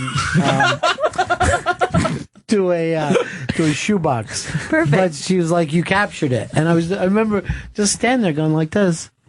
Maybe my future's dioramas. That's yeah. something I feel like finally now in 5th grade it's starting to open up for It me. was one of the few assignments I could really get behind. Actually, I'm embarrassed to even say it. I hope I wasn't in 5th grade. That seems a little too old for a diorama. When we went into the apartment, they gave us some instructions. They're like, you can slide in, you can be Kramer, they're like, but you can't touch the cereal boxes. Do not touch That's actually Jerry's Dave's. cereal boxes. But it's like, who was touching the boxes? I would have tried to touch the boxes Yeah. had they not told me. Yeah, if they tell Stanley's you of not the to touch world. anything. No, they He singled fucking it out. They're scrapped like, off "No, a don't little touch piece of anything." Starry Night. You're the reason they put plastic. They actually had to put plastic over Starry Night at MoMA because people would touch. Oh, God. And I had an argument with a friend over that. She said, yeah, I touched it. And I'm like, what? You're the fucking reason now I have to You're look the through glass. She worst. goes, no one even saw me do it. I go, no, you're not the only idiot who would think to themselves, I'll put my thumb on a work of art. Also, the hand grease ruins everything. Everything. That's why I won't touch people. All right, let me see some of the pictures. Chris, what's the one thing that you would want to see? This is all up on the iBang, by the way. I always, for whatever reason, I was always very fascinated by the computer in the back of Jerry's apartment. He never used it. There's never been an episode where he used it. I actually think there was one. I forget which episode it was, but he came in. He was doing. I don't know what it was. Come on. He was You're doing wrong. It was like a computer Anthony, game or you're wrong. something. No. I might be You wrong. never know. I might have been friends. I don't know. No, it wasn't. That wasn't a classic Seinfeld. Yeah, it wasn't. moment. We didn't do it. would've If we didn't do it, remembered it wasn't a classic Seinfeld Here's- moment. Here's the deal. If he never used that or the fucking bike, it annoyed me. I'm like, yeah, the bike right in the bedroom. I say this to people all the time. Get rid of your bike. You don't Just fucking hanging use there. it. I've never seen you on It's a just bike. hanging up there. Did they set up the bedroom? No, they He did never not. really set- used the bedroom much. Like, I either. feel like maybe once or twice. Have Yeah, you like ever him and seen- Kramer were in bed together before. Yeah. But the bedroom, it was not a big. I mean, they were a two-shed. So they were basically there or the diner. Right. And the great New York moment to me is that they use the diner because New Yorkers do that all the time. They say, I'll meet you somewhere because their apartments aren't big enough. Right. You know what I mean? To have people. If you had a backyard, you're like, the fuck we go to the diner for? Right. I'll barbecue. And then, you go to sporting events and you watch in a bar instead of inviting people Right. to your If house. you have more than one friend over, it's too much. I don't know if there's a show that I would have ever cared about to stand in line for 5 hours. Oh, well, we had to see it. And so they had in the museum, they also had the booth where they would all sit in the diner out Oh, there.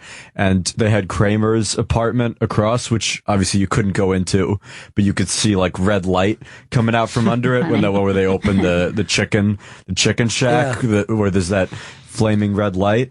That was my one wish was that you could have gone in there and there would have been the Merv Griffin set. Well, that would have been. I would have actually stood in line for the real Merv Griffin set from the word go. But if you did look through the eye hole, it was reversed. So you were looking at a video of Kramer acting silly inside of his apartment. Oh, you that's had the awesome. best day ever. That's You had the awesome. best day Reverse ever. people, that's right. Yeah. 3 best friends. Oh. We really are.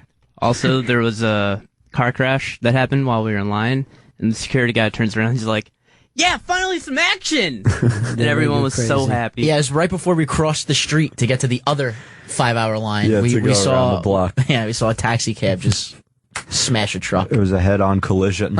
It's got dark quickly, guys. It's about Yeah, it got Seinfeld ugly. here. It's Seinfeld. It got ugly. Now, Dan, who, by the way, did you write this up, Dan?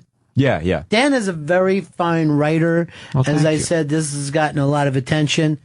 And yet today, I'm going to out you on something, Dan, because Oh, I heard please. this story. Yeah. Dan asked to have one of his pieces removed Yeah. because he now wishes the experience never happened. All right, so without telling anybody, Yeah.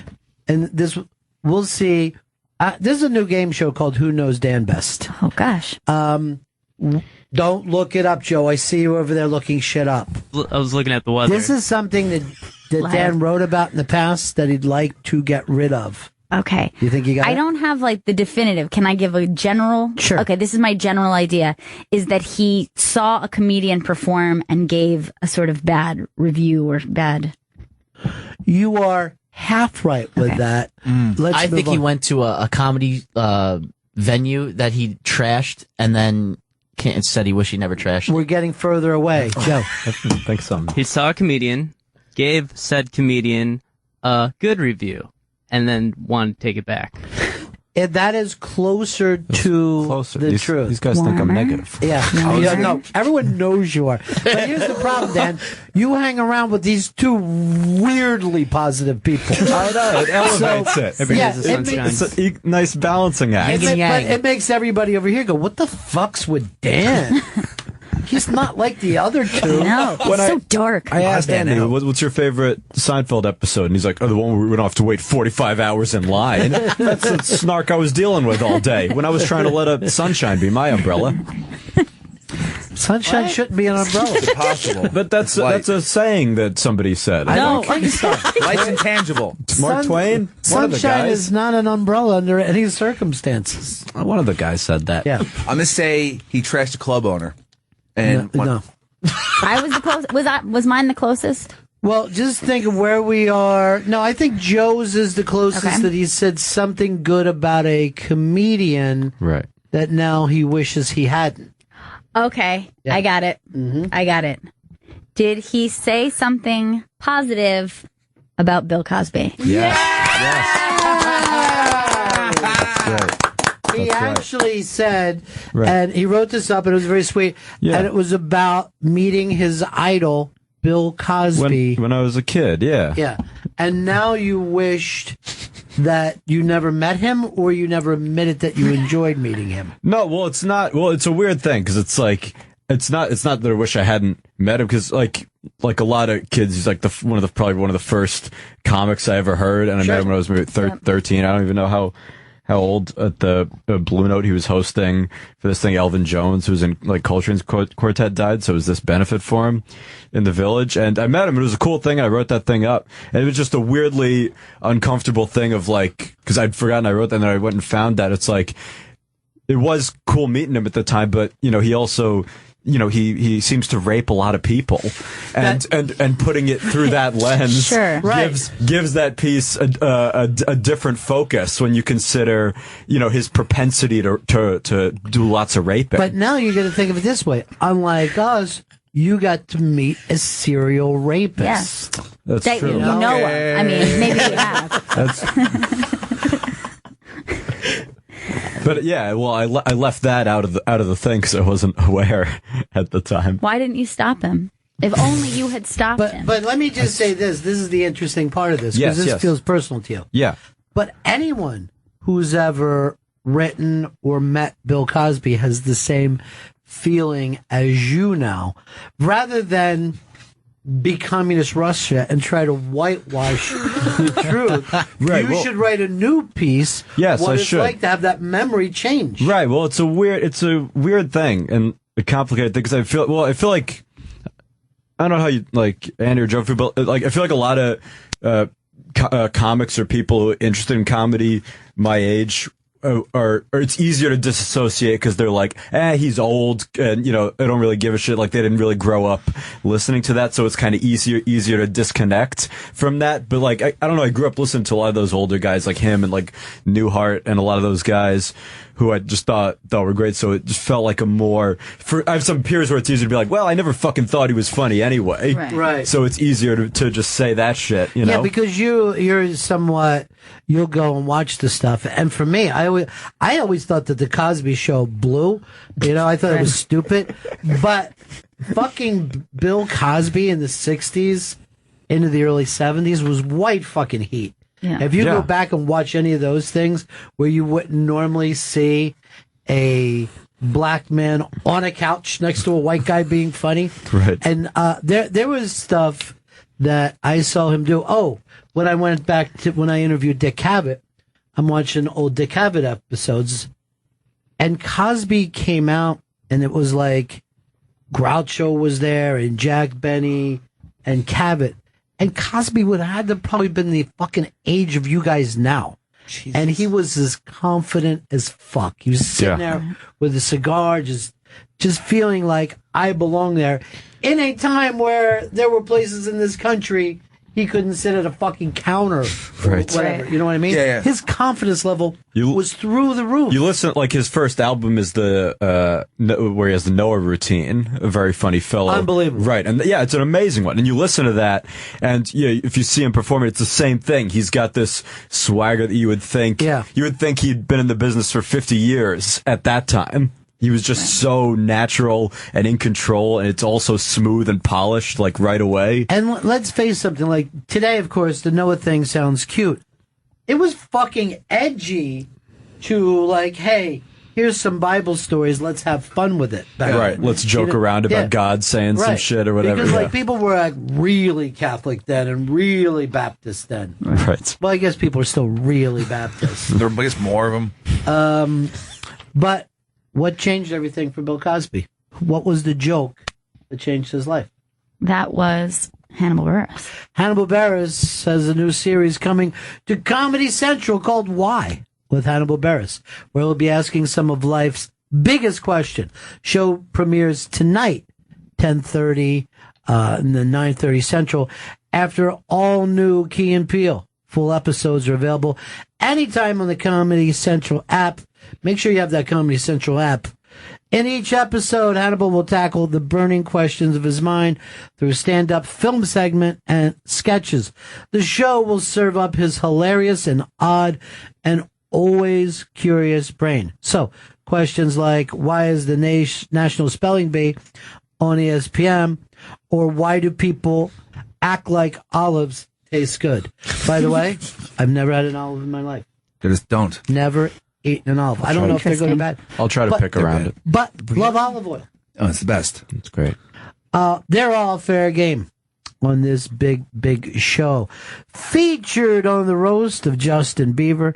He's also written for Saturday Night Live, as well as 30 Rock. And this is coming from all of us in this room. Hannibal Buress is one of the funniest people Yes, walking on the planet today. Easily. We all love him. Check out his new series, Why? With Hannibal Buress, tonight, 10:30, 9:30 Central, on Comedy Central. I'm super excited for that. Yeah. And again, when we sit and talk about this show and Cosby's career, to think it was a joke that kind of let the air out of all that is amazing to me. Well, it shows the power of being able to joke about something. He Yeah. wasn't saying like, ladies and gentlemen, there's a serious problem out here and we all need to address it. Like, he was making fun of it. Right. And that's what Because had... you're a rapist. Right. Basically. Stop telling people to pull their pants up. Turn the crazy down a couple notches. I don't curse on stage. It's like, yeah, well, you rape women, so take a couple motherfuckers funny. and Bill Cosby himself. Drug women and assault them. But yeah, there is this really funny thing going on right now where, like, let's say Judd Apatow talks about Cosby all the time. He ain't joking at all. Yeah. He's fucking stone serious, and you don't Right. see people paying the same kind of attention Right. to if you can do a funny joke about something. But the weird news about Cosby is the amount of years that he sat around telling other people how to act like human beings, how to be a respectable member of the fucking society. Yeah. And while he's doing that, he's drugging and raping women. Yes. The moralizing, and this is how you need to be, like, here as a parent, where are the parents? You need to be a better husband, Right. and like all this shit. How to be a better black person was really a lot of what he was He saying. was doing a lot of that black, social you- conservative. Like I told you, I hated the Cosby Show. I thought it was fucking embarrassing. I really did. And I hated the way he and his wife were acting. And like, they were doing shit back then, like stuff that would be nice, but they were just so annoying about it. So they would have these dinners at their house, and they would invite somebody from a black school there, and they would have a really nice dinner that was served by people and all. And then at dessert, somebody would come out with this thing. When you opened it up, it would be a check for the school. And I'm like, why do all that? Why can't you just give a fucking check? Write it. Yeah. Why do you got to make it seem show. like you're a wonderful person? This isn't hard for you. It's like one of us giving a buck to a fucking homeless person. Yeah. It doesn't, Don't it see me doesn't bragging change about it. our day. Not that any of us do it. Oh, God, we no. don't want them, Asking for a doing second that buck. all the time. Flathead was the one who texted me and said that the stuff came out that where Cosby admitted that he got drugs, and this is up on the iBank today. Yeah, But this is what Flats writes to me. How funny. He, on one hand, telling the hood rats to pull up their pants and speak English, while he pulls down the white girl's pants and gets them to mumble. And then he writes, ha, LOL. LOL. That was the judge's statement. But Also, that is- when he released the records. The funny thing about that is, like, you could even live the life that Flathead has lived. Right. And said, at least I told the girls I was drugging them. You know what I mean? Yeah. At least I said, no more of this, if you know, unless we party more. We got some. But this guy, Kaz, now I'm just going to do, and we'll just do it fast. Does this change the way you would look at his comedy? Like the Noah thing that we said was an amazing piece. Yeah. Or any of this stuff that he did about his brother and growing up in Philly and all that. Does that change for you? Gail, you first. Well, I think that I didn't come to understand his stand-up until later in life, that my lens was through the Cosby Show, which was not really my thing either. So I think it's hard not to, it's going to be hard to disassociate him from his work at this point. It's going to be difficult. All right, what about for you, Anthony? I got to agree. I used to actually like the Cosby Show. You guys would have been the age for it. You wish that was your dad. Well, yeah, I was used to, before I fall asleep, I used to watch TV Land, and I used to fall asleep to the Cosby Show. So it's when I heard he was doing this, it's tough to look at him the same. This last one, they were even pulling the Cosby Show off BET. They don't know what the fuck to do with this. They're taking down statues of him in like Disney World. Yeah, they took him off syndication. I don't know why they had a Disney World statue of him. Yeah. Everywhere except for in Philly, where the Philadelphia Marriott just said this changes nothing. Why does that not surprise me? He actually said this. This proves that he's one of us more than even before. We're building a second statue of him, just like a little dropper, putting juice in somebody's holding drink. a Quaalude prescription. What about for you? Because out of all these people, you do stand up. Then, right? It's tough. Yeah, it's tough not to, you know, because it's not even one case, you know, where it's like one issue. Right. This is just over 40 women, so it's just, I mean, there's a certain number. It's tough. Yeah, it's very tough to disconnect from that. And it's this last thing that pushed you over the edge. This finding out that he did admit to buying Quaaludes. No, I mean, I thought you were heading in this direction. I thought he was guilty before. I mean, him saying that in some testimony doesn't like push anything over for me. But it's like, yeah, I don't know. I guess you can compartmentalize a little bit of like, yeah, I still appreciate like when I was a kid listening to that, like how great it was and like introducing me to that whole genre of stand up. Right. But it's now it would be tough to watch and not. This is one of those, put all that out of mind. Yeah.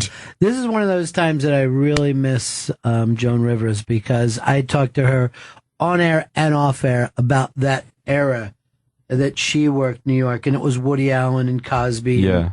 I mean, it was a really strong thing. And she had told me before that Cosby got off the fucking train that good. You know what I mean? Like, she was just like, it was unfair. Yes. Of what Cosby was able to do. You know, he just got off the train from Philly, walked into Greenwich Village and fucking crushed. Just blew you know the what I mean? lid off. Just crushed.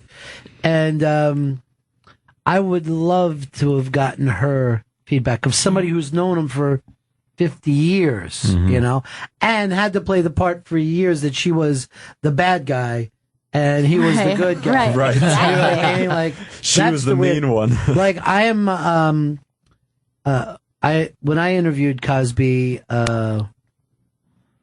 Norton came over and just like, hey, can I talk to Bill? I'm like, yeah, come in. And, you know, the thing of Pryor, and none of this was on the air. And thing of Pryor came up, and Bill was blaming Richard Pryor, and his downfall on another comedian. I'm not even going to say who it is now because it's just off the top of my head. But we all know, if you don't know who's going to be there. Yeah. And a guy that I don't even think has ever done drugs. And he would just like, he was running with the wrong crowd. No, Bill, you were the wrong fucking crowd. Yeah. This thing that you're able to sit around, you were not as moral as Richard Pryor. You weren't. You were not. Just lied and drugged people. Yeah, it's and put up a and then- crazy front, like and the then craziest of fronts. Just relax and go back and you miss the thing. Rape. You fucking raped people. That's crazy. That's the fucking hard thing to sink into your head. Your material was really clean. But it would have been better if you would have done some fart jokes. Yeah, just and not raped anybody. Dropped a few F-bombs. Just say these fucking dentists pick your teeth with sharp metal objects I and will get also- out aggression that way. I will also tell you this: the thing that he did right before he got the Cosby Show, when he talked about his wife having the baby and getting the fucking, being little kids and all that. I forget the name of that special. Himself? I guess it was Yeah. himself. It might be the best of all time, the best special that a guy just walks out and crushes.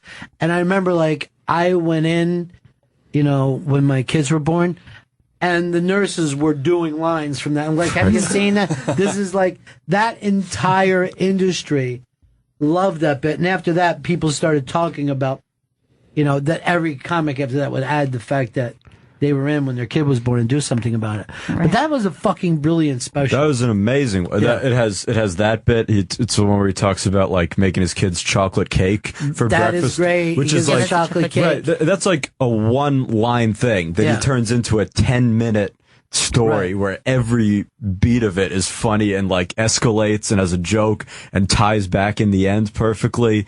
And just the thing of, he's looking at the box and there's eggs in it. That's good. Right. You know what I mean? And milk. Yeah. But for that reason, no, I don't think it does affect the art to me. You know what I mean? I would still be able to sit there and respect the things that I did respect and not respect, because I didn't put him on a fucking, pedestal. Right. He didn't feel like America's dad to me. I could have give two fucks. I bet the funniest shit, I remember the first negative shit I had ever heard about Bill Cosby was some people saying that his doctorate was bullshit because he just got it for working on the electric company. Right. You know what I mean? That was his stuff. And then I remembered hearing that he wasn't nice to white people or whatever, but I'd never personally. I'd always heard those kind of rumors where a white driver would pull up and he would send it away. Then there wasn't a black driver. But I remember the day that he was in here, he started talking to me like I was Theo. And I was like, dude, I'm not getting your water. That's somebody else's thing to get you the bottle of water. I'm not answering questions about chairs. There's people here who would ask them. Uncarbonated water. But it was an uncomfortable feeling because you did feel like Theo, like he did feel like we should know things that he didn't. Right. He didn't want a plastic thing of water. He wanted a bottle, and he wanted to pour the bottle into a glass. And you know what? We're not a fucking restaurant here, dude. But one of the guys from the booking department ran as fast as he could, bought the things, and brought it back to him. Yeah. And, to even be able to talk to Bill, I had these 3 G-rated Christian rappers, right? Kaz Narati. Yeah. I remember one of the... Jesus. One of the fucking songs was Daddy Behind the Glass or some shit. And now I keep thinking about that with Cosby. Yeah. Is he going to be the TV daddy behind the glass? It's the thing that it definitely shouldn't, his art definitely shouldn't be erased. And that's a weird thing of it just seems to get into a weird element of once somebody does a crime, it's like, all right, then you have to yank all of their movies and all their work and you can't enjoy any of it anymore. Right. Well, here's the thing though, because for victims, this is probably a trigger thing. Of course. For them. Right. Of this course. brings back their own problems because they're like, yes, the guy that was with me was the well-respected priest or baseball coach or Right. whatever the fuck they were. Right. You know what I mean? And no one was going to believe me either. And there's 40 women that apparently been telling this story, but no one caught on to it until Hannibal Buress did a fucking Did a joke. bit. That was one of the things that Apatow was saying is why couldn't you just listen to the women? Why? Right. Did you have to it wait? take- What did it how take much proof do Hannibal? you mean? And that's Even- another thing. It took Hannibal, which was a really funny bit, but it took a guy who was already really respected as a comic and had a newer generation of fans. Right. Well, Younger than- let's face it. Hannibal said it, but it really took that thing going viral, being passed around. Right. But there's no way. Let's say Don Rickles hasn't heard these stories. There's Right. no way that David Letterman hadn't heard these stories or Jay Leno or any, everybody have had The rumors had been going around for like a long time. And there was even I mean, what is it 2005 that this case was? I mean, even then, like, people weren't on Twitter. You know what I mean? The capacity for which things could go viral and be a major story was less. So there would be some articles about it, and then once it was settled, it kind of went away. Yeah. But you would think that people in the business would have heard stories that I'm sure they did. Yeah. You know, like, hey, be careful. Don't drink anything. I know he's asked you to be on his show, but at a certain point, he's going to ask you to go upstairs and go over lines. There was You this, don't want to do that. One of the stories that came out was this weird one that whenever Cosby would go on Letterman, he had a request that he liked to have curry in his dressing room, and he liked when female staffers or pages would come and watch him eat curry. And they weren't allowed to talk. They can't talk. You just silently, he'll eat curry, you watch, and then he'll be in game shape. We all have our own rituals, you know? And then here's weird, like the fucking Letterman people had to say, all right, girls, you're going to go in and watch Bill. Watch that eat his curry. Don't start talking, or he will be PO'd. Now, everybody know what they're doing? I guess so. I'm just watching him eat curry. Don't curse. Gangly girls in the back. That's something he doesn't care for. He just wants to pull down their pants and make them mumble. Even this being released now, the 2005 thing. I mean, it wasn't like. I mean, I found immediately in his early stuff, he had a bit about giving girls Spanish fly. It's like he'd been joking about this shit from the beginning. Well, because I heard that bit also, which is a thing that, I don't know, I probably heard as a kid, and you don't even really understand what he's talking about. And I doubt most of the audience does either. It's just his rhythm or whatever that you're laughing. You're not even really sure what he's saying. And then you listen carefully and it's like, oh, rape. He's like a 10-minute bit about trying to score a Spanish fly. But I mean, I wonder if you could do that with everyone's material. Right. You're like, oh, after the right. fact. That's true. I mean, there's so many comics who joke about horrible shit. Right. And he joked about less horrible shit than almost anybody and was doing the most. Right. But there's always, like, if you go back and watch Woody Allen movies, there's always some weird Oh my joke God, that he it's throws constant. out. Like Yeah. Manhattan. Is it Manhattan when he's just like, I got two twin 14-year-olds here? I'm like, this wasn't a red flag for anybody. That was Annie Hall. Annie Hall, and yeah. then in Manhattan, he just starred with a high school girl. Yeah. So I'll be 45. She's in high school. Clock it.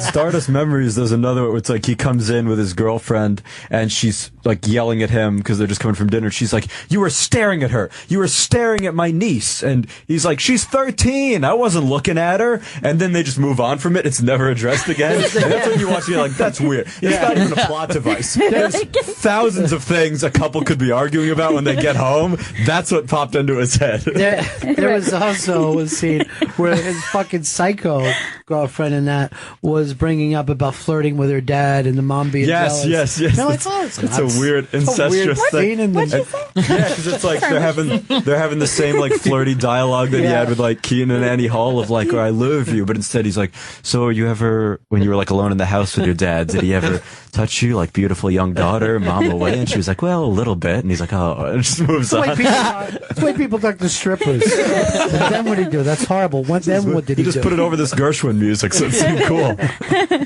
You know, everyone's mad at Whoopi because yesterday she said this was not enough to turn her off Cosby. What more do you need? I guess she actually has to see a knocked out girl with Cosby mounting her. Yeah. But you don't know how she was knocked out, you know? Yeah. You need proof, right? Wasn't it Whoopi who said that thing was like a few years ago when she was describing a rape and she's like, yeah, but it wasn't rape. Wasn't that Whoopi who said that? That I don't remember. You need double rape. She put air quotes around rape. She was It like, wasn't a rape. It wasn't rape. It was like kind of rape. It wasn't like It was like Cossack just stuff. describing like a date rape. Quasi rape. She was describing Roman Polanski's situation. Yeah, that was also clearly, but Right. You know. It wasn't rape.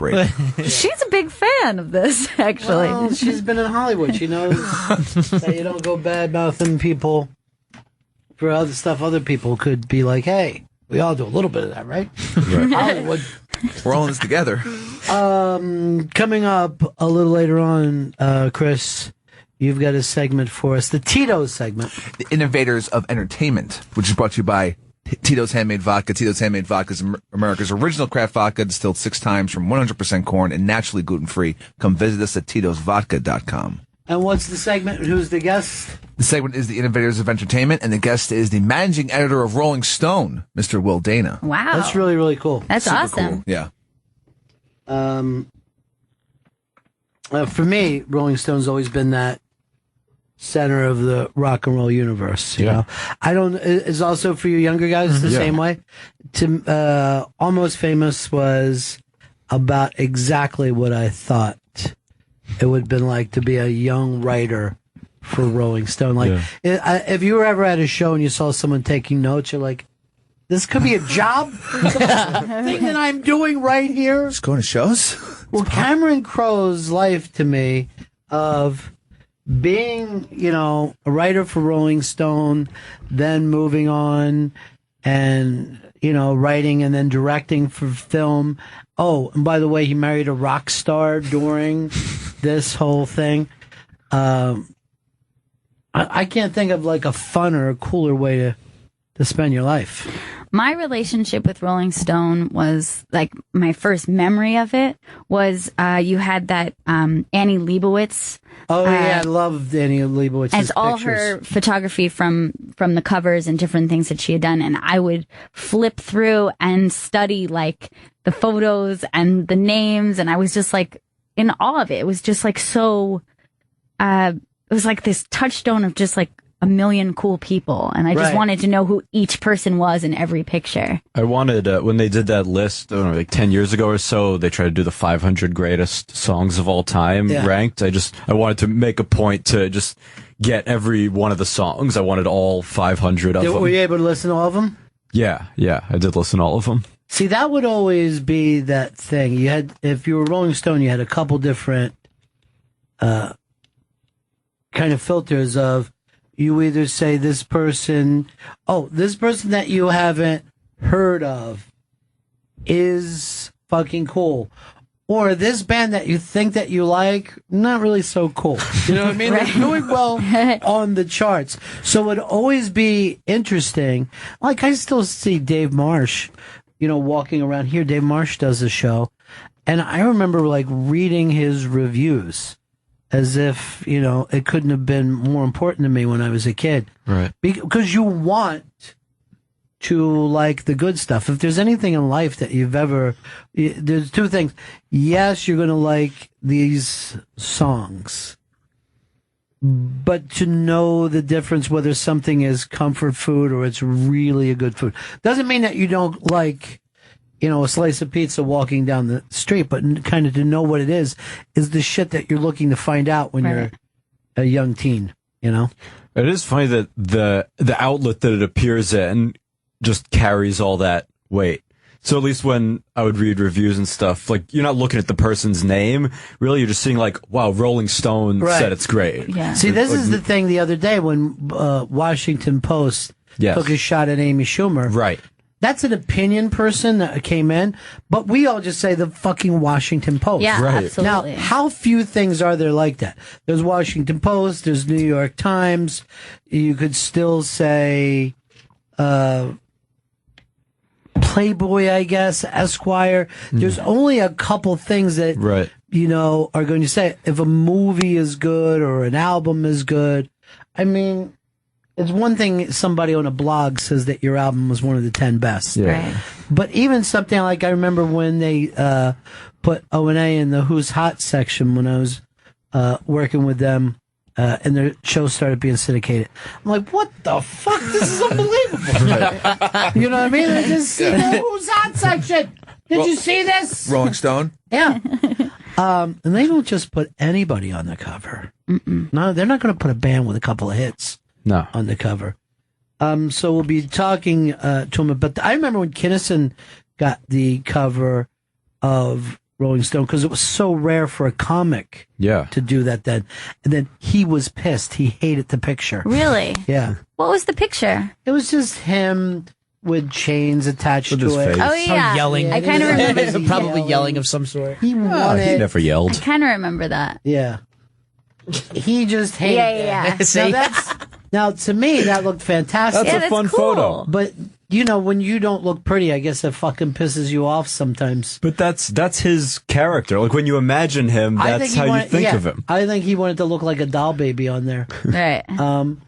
But if he's smiling and like relaxed, like leaning back in a chair, like that's not Kinnison. now this is the other thing. Has anyone else ever done that you put something above the letterhead? Yeah, like I that? always thought that was interesting that the logo itself stands out. Like they're confident that Right. that is iconic enough that You're you gonna don't need know. to. Yeah. You're going to You don't know. need to see all the letters. Yeah. Yeah. Who's your all-time favorite editor at Rolling Stone? All-time favorite editor? Mm-hmm. I don't know. I mean, Come on, it's- I set you up with something that you do the impression of. What's the name? Oh, sorry. Didn't see where you're going. You're talking about Ben Fung Torres. Hi, Ben Fung Torres. The fact that more people know his name from that. I remember I got him on the air after that, and the guy who played him in the movie did an amazing job because he sounded just like that. And didn't he say to you, yeah, I don't know why my real name is used. A lot of other people get to have fake names. It's not his real name. Yeah, none of the bands Right. had real names. Just him and Lester Bangs. Well, that's the other thing that you got Lester Bangs, you got Hunter Thompson, you got PJ O'Rourke. I mean, first of all, it'd be ridiculous if we start to make that. But I remember reading the Tom Wolfe thing as a serial where every month you're reading another chapter of a novel. I mean, they've done so many ridiculous, amazing things over the air. But anyway, we're going to have him in just a little bit. And that's extremely cool to do. And as always, as part of this, is like there's always people doing stuff in the entertainment business other than being on stage that are, for better or worse, tastemakers. We were talking before. What would have rock and roll been without a couple of people who said, I've got the venue for you guys to use, or a radio station that was willing to switch to rockabilly in 1956. You know what I mean? Like there is so many elements that go into making entertainment what it is today. And a lot of it, as you get older, you find out is not as organic as you thought it was. There's a lot more stuff that was planned than you thought going down. I think the person who's doing it best right now is probably Earl Douglas with Filtered Excellence. Earl Douglas does a bang-up job of that. There's no doubt about it. I know one thing. Last week it was all guys that were actually friends of his.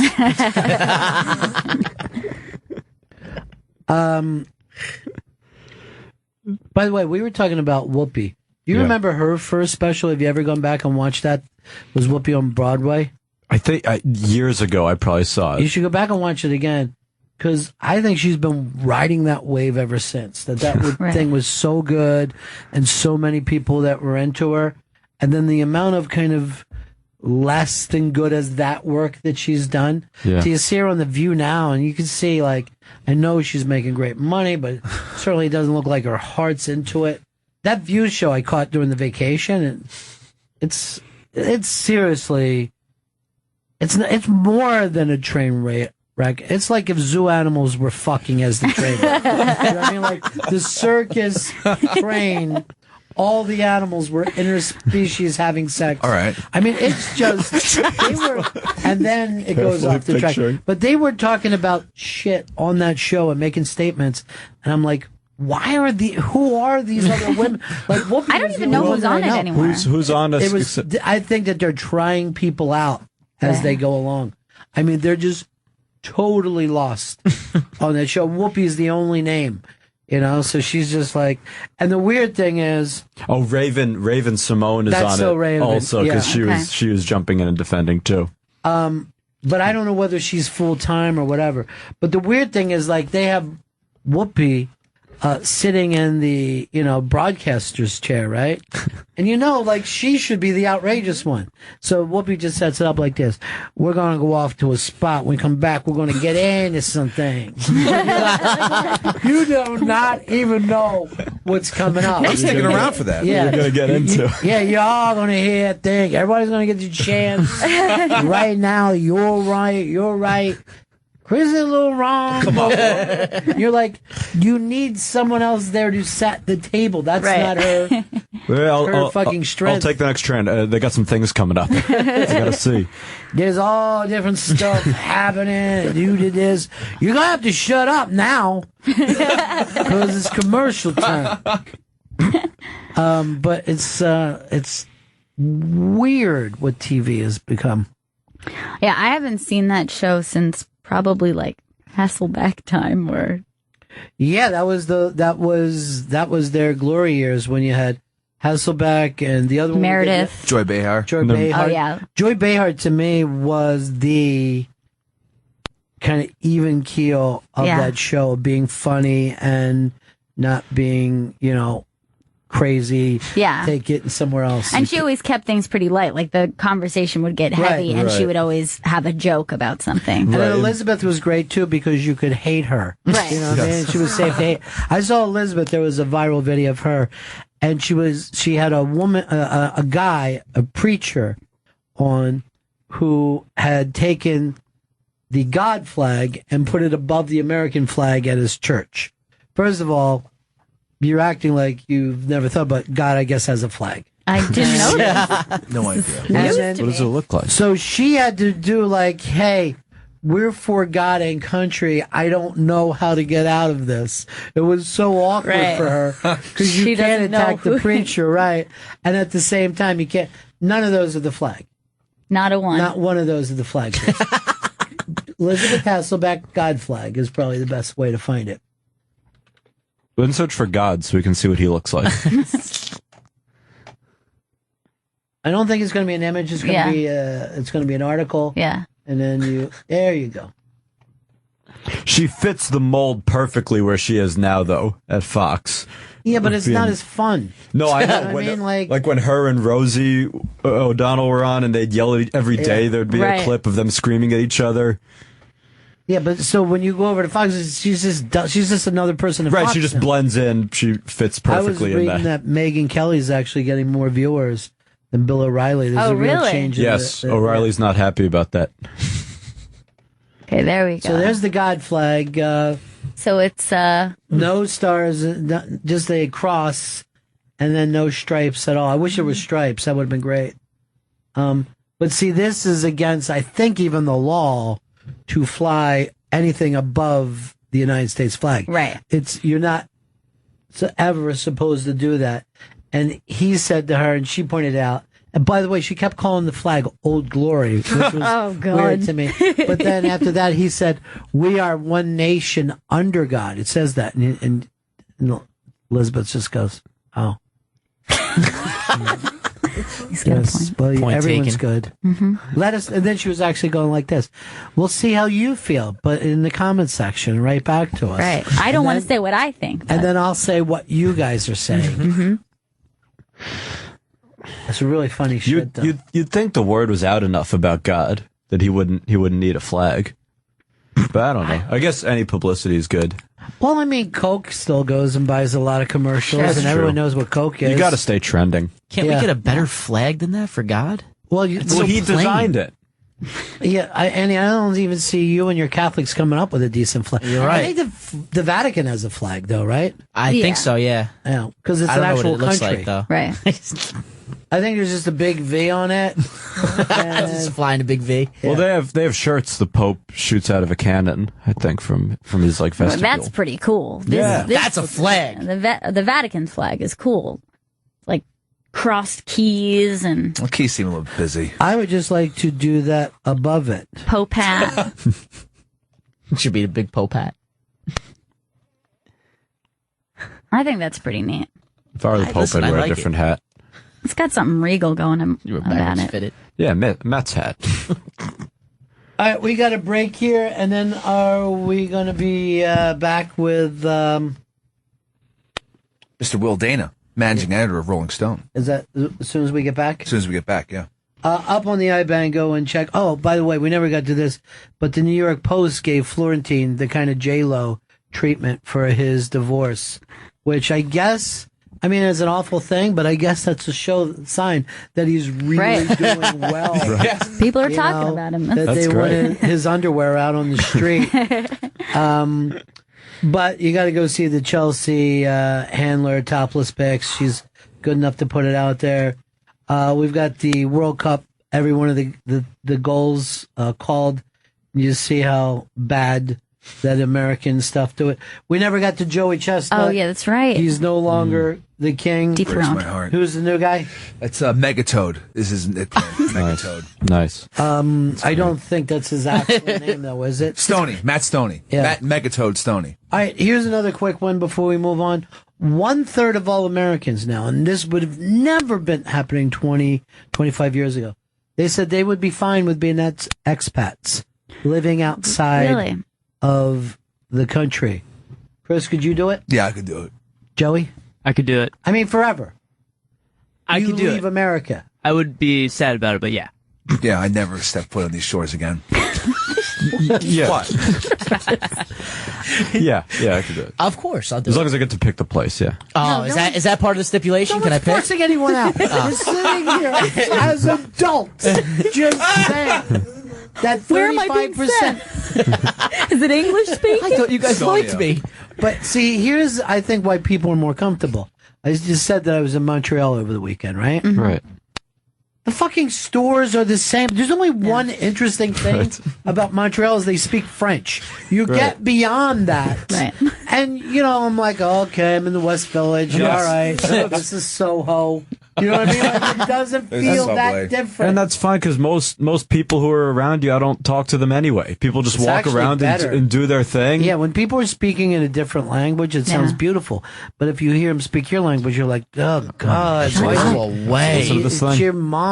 Deal with her. You can tell all the you know, like dumb things they're saying. Yeah, but they sound smart and romantic when it's a different language. So now, not one of you would have problems moving, leaving, and even retiring for the rest of your life in a foreign country.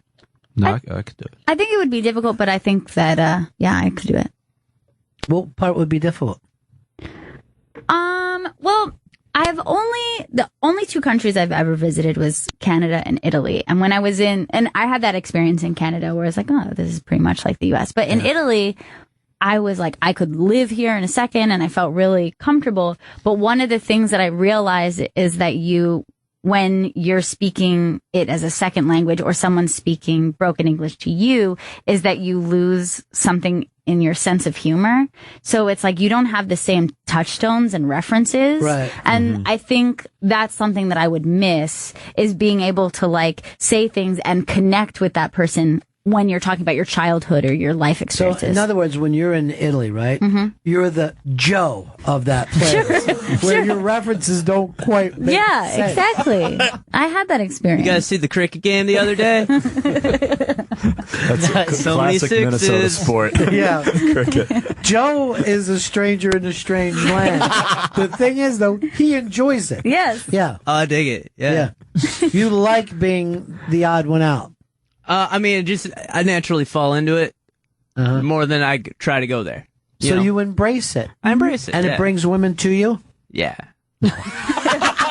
I don't know. I have a girlfriend. It sure does. So Spurs! I'm also taking ladies. You. I see only one way you getting women, Joe, and that's the Cosby route. I gotta become a comedian first. Minnesota fly. You know what? She's so pretty. She's not talking to me. I'm going to Cosby her ass. Wouldn't that be funny at the end of the day? That's what the only thing that he's known for? Yeah. It's his Lou Gehrig's disease. Cosby's.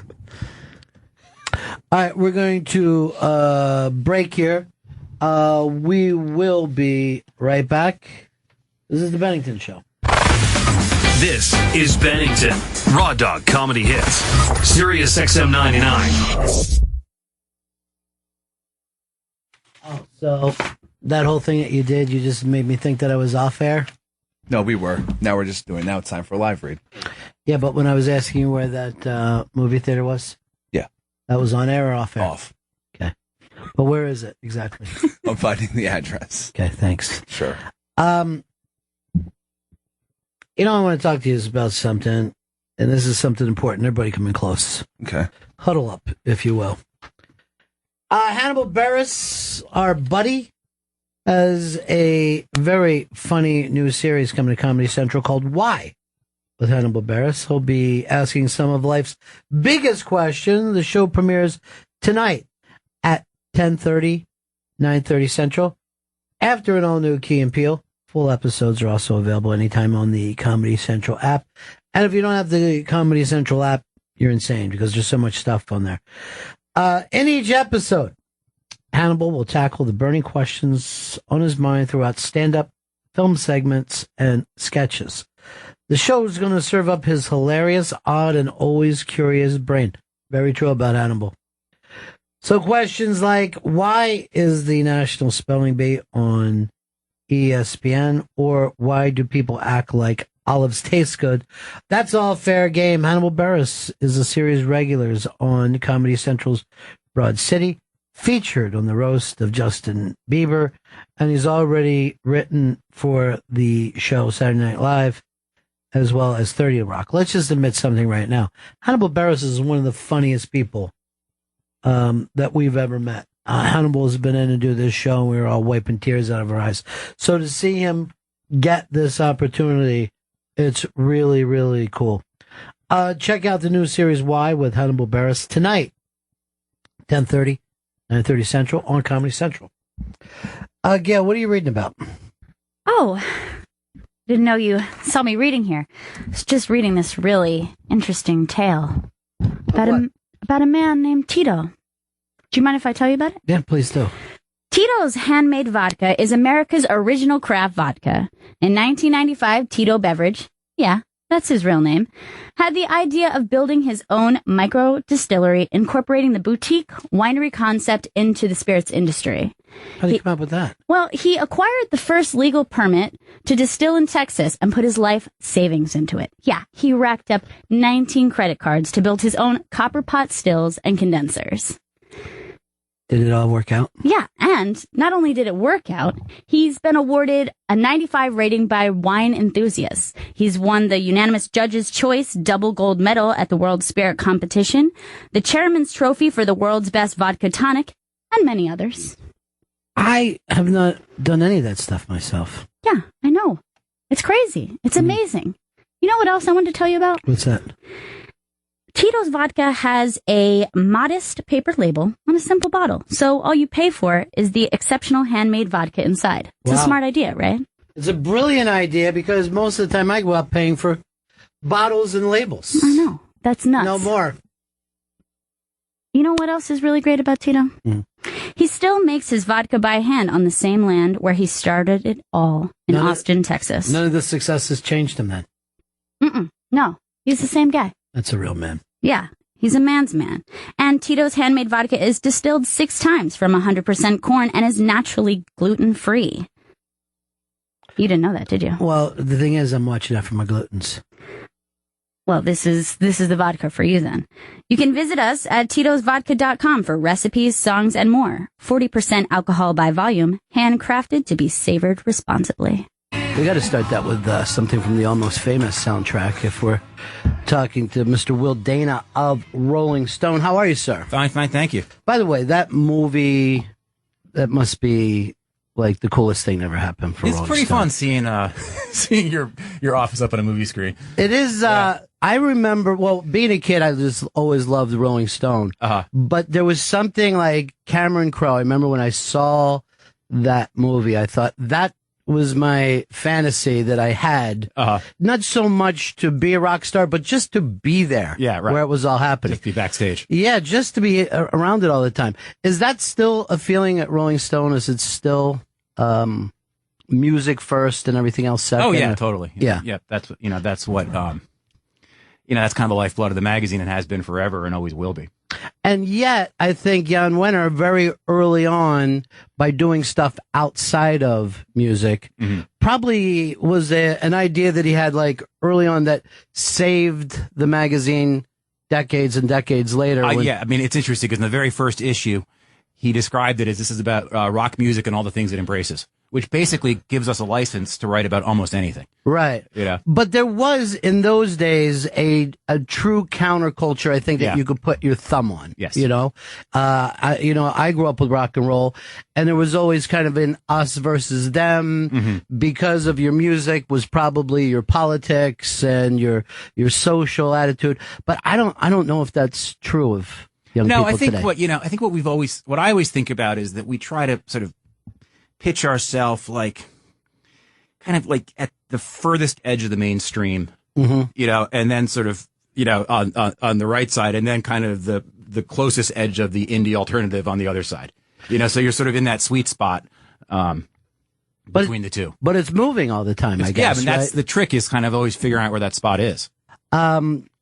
What we started to talk about this segment is basically the people behind the entertainment business.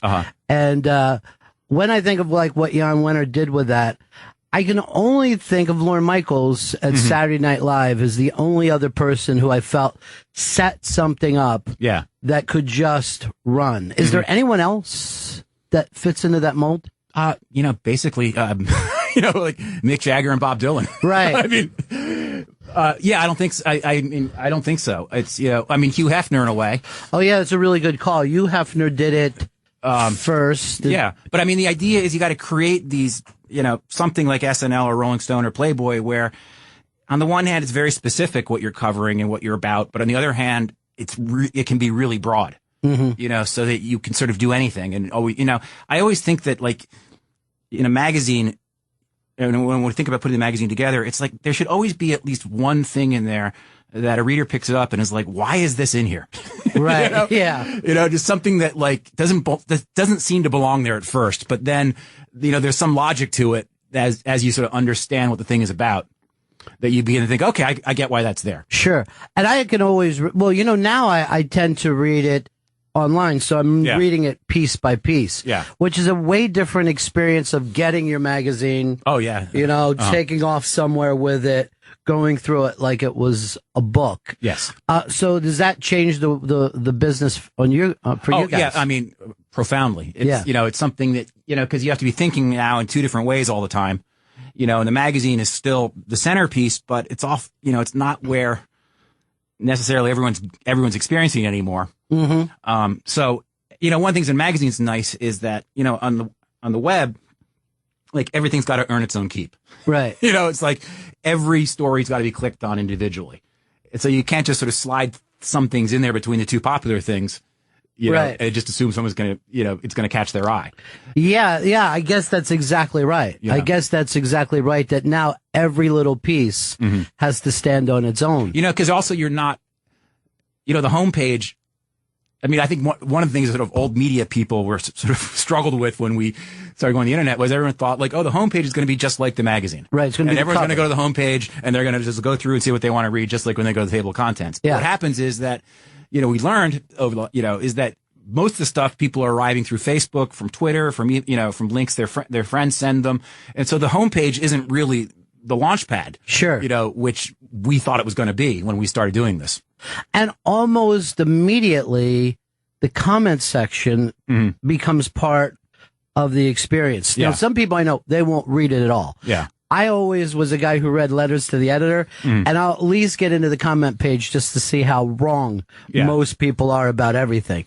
But that changes things for the writer immediately, right? He knows immediately what people think about what he's doing. And, comments, I'm sure you guys find the same thing. It's like sometimes you're just amazed at just how smart and intense the comments are and how much people care. Other times it's just like, every idiot in the world calling you names. And I think it's kind of more like the subject. Like if it's something that has a sort of smaller, more passionate audience, that's where you get the much better comments. Sure. And that's the spot that racism and misogyny pop up for everybody, no matter what your Yeah. You know, no matter, I'll look at comment pages on any article and immediately find out whether people thought that the dead girl was fuckable. And I'm like, what is wrong? What is wrong with people? You know, and I think that changes everything, because I think that if you were writing for Rolling Stone in the 1970s and you finished some article, you probably felt good about it for a couple of weeks. Yeah. I don't know if that experience exists for anyone. No, because you just, You see immediately, oh, they're missing the point, or they're calling me an ass kisser, or why are we doing Neil Young again? It's always funny to me now that people that I think it's almost dangerous to get that much feedback. Yeah, it is. You know, it's in a way, it's like the writer does his work. He spent, sometimes you spend 6 months on the story, and then it's just like you're dealing with this barrage of just people, not really wanting to discuss it, in a very nuanced way with you. And just, sure, exactly. Which was the way it was done immediately. Like now, people, if you look at a band that is gigantic, I think U2 is going through something in like a blowback. Yes. That I don't know that we would have ever even recognized or thought about it if it wasn't for the internet. Right. Oh yeah. It's almost a thing of, oh, they've had enough success, let's attack. It becomes that mob mentality. Well, here's a thing. But I always think it's like it's in a weird way a sign of your success if you get that kind of right. It's like there's a way you can look at it where like, wow, if people really care. Yeah. That's why I always think about Rolling Stone. It's like it amazes. When I started working at Rolling Stone 20 years ago, and my cousin who was in Montana called me up like a couple of days after I started, and he was like, my friends and I, we were up till like 3 o'clock in the morning talking about like what Rolling Stone should be now in the 90s. Yeah, right. And I was like, what other magazine would people stay up till 3 o'clock in the morning, just, like having a conversation with their friends about what it should be? I still do the same thing. Like I'll look at it and I'll go, should Neil Young still be on the cover after all these years? Or is there some young band that it could be life changing? Well, it's also that basically, people love, the version of Rolling Stone that people read when they were between 18 and 24 is always the golden year of the magazine. Just like with SNL. Exactly. And then exactly. Same with the music that they like. Everything just happened perfectly during your high school and early college years because you were burnt by the time you were 21, 22. But, when we're talking about blowback now, Amy Schumer's got a movie coming out. And just in the last couple days, I've been noticing people, The Guardian and Washington Post, taking a joke out of context, putting it out there. Is this racism? I don't know. And I mean, I'm sure you get this at Rolling Stone, but that kind of word police thing is everywhere. I think it was Bill Maher who said it like what's the standard? And he was like, if you're the question is like, are you being an asshole? Right. Right. And like, you got to look at it in that context. That if you sort of like, I saw those things. I don't think she was saying it. I mean, if you pull it out and say, oh, well, there's stereotypes here that she's talking about. But if you look at the larger thing, I think what she was doing was permissible within the context of comedy. Now, I would agree with you 100%. And yet you and I follow that type of thing. Yeah. For the people out there who, don't necessarily, they're not comedy fans, let alone Amy Schumer fans. They're going to read Washington Post, see that one thing and go, oh, that's awful. It's 2015. Well, you can't please everyone. You know, and, I think she'll get through this. She's pretty good. She's pretty good at what she does. Yeah, exactly. And she's got some other, it's like she's got a backhand and a forehand. It's not like she's only got one thing she can do. Yeah, no, that's very, very true. And yet I do worry about the next. Here's my biggest concern, I think, is self-censorship with an artist. Cause, they've attacked hip hop before and they've attacked video games. And most of the time it goes up and it gets dropped. But I always think if you're a young person coming up now, you're going to take the stage in a much different way than people took the stage in the 70s I would say and 80s. I think if you're an artist, like part of being a great artist is going against the tide. And it's having the balls to get up there and say things that are not popular. Yeah.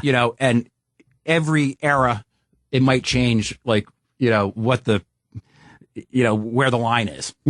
And, I think to be an artist and be someone who's going to be worthy of our attention, you got to be someone who's going to be willing to cross that line. And I think there will always be people who will do that. Is that kind of the job of Rolling Stone, to kind of filter that type of thing and say, here are the artists that we think we will stick with for the long run, as opposed to the people who come up and down pretty quickly? Well, it's interesting because there's a lot of, the one hit wonders and people come up and quickly are just as much fun to write about and just as interesting, or not just as interesting, but like, we don't take a snobby attitude towards them. Mm-hmm. It's like we want to get in. We obviously have our people who are we're going to write about for years because they're going to keep on doing the work for years. There are other people, like whether, like NSYNC has been forgotten, but Justin Timberlake is still pretty great. Right. We covered NSYNC, we covered Justin Timberlake, and we'll probably cover Justin forever. But was that the type of thing Rolling Stone would have done early on? People forget, David Cassidy, one of the greatest early Rolling Stone pieces from 1971 was this cover story about David Cassidy. Where his cock was almost out on the cover. Yeah, and where he basically just talked about how much he hated being a teen idol. Yeah. Kind of blew up his career. But, I think we've always, I'm not going to say we don't have snobby taste, because we do a little bit, but, that's not it. It's like we want to sort of see it all. Because it's all interesting, fun to write about. Well, I always think, and I can't think of any other person like this, but sometimes when you're walking down 6th Avenue, you see Jan Wenner just in his office. He's just 2 floors up. Yeah. And you see him working the phones. Yeah. And I can't think of another person that close to the street that's been doing this as long as him. Mm-hmm. Since he was 21 years old. Since he was 21 years old. And I have always kind of found that's the difference between Rolling Stone and, I don't know, let's say Time Magazine. Well, we're a very small shop. I think we are probably the smallest magazine company that competes, on this sort of national stage. Almost everything else is owned by Condé Nast, Time Inc., Meredith, whatever. It's like these huge companies. And, we're like this little company on one floor in a building on 6th Avenue with 3 magazines. And, Jan has somehow sort of amazingly just sort of navigated the shoals, all these years and kept it going. And kept it successful and relevant. And I'm sure the offers have been there to join one of those giant public, but you guys love the fact that you're on your own. Yeah, I think it gives us, we have a lot more freedom. There are no stockholders in the board of directors. Mm-hmm. It's really just Jan's gut and our smarts and our sort of trying to figure out what we want to do every 2 weeks. I think the technology, just to have survived the different technology, because when you go to rollingstone.com now, there's video, there's old stuff, there's new stuff, but at the same time, it's just as easy to go to Rolling Stone as it is some kid's blog. Yes. Does anybody come out of those blogs and actually end up a decent writer for a big magazine? Do you guys keep an eye out? Yeah, we've gotten some of our rock critics from there. I think mostly kind of the reporter types come more through more of a traditional journalism background than a blog background. Because I think there's some, there's some skills and some training that you don't necessarily get from blogging. Sure. In the reporting world. So the fun kind of part of it, you can just run a blog and maybe get some interest. Other than that, you better go to school for it. Yeah, you kind of need, you don't need it, but if you're just running a blog, it's hard to get access. I think what the blogs that do well, like Pitchfork or like Brooklyn Vegan, began as very niche things and, sort of got the trust of the indie artists and then grew from there. I think it would be hard to start a blog just, trying to come right in at the top. Right. The ones that did well began tiny and, those guys were out at the club, out at the shows, meeting the artists backstage, just building a community.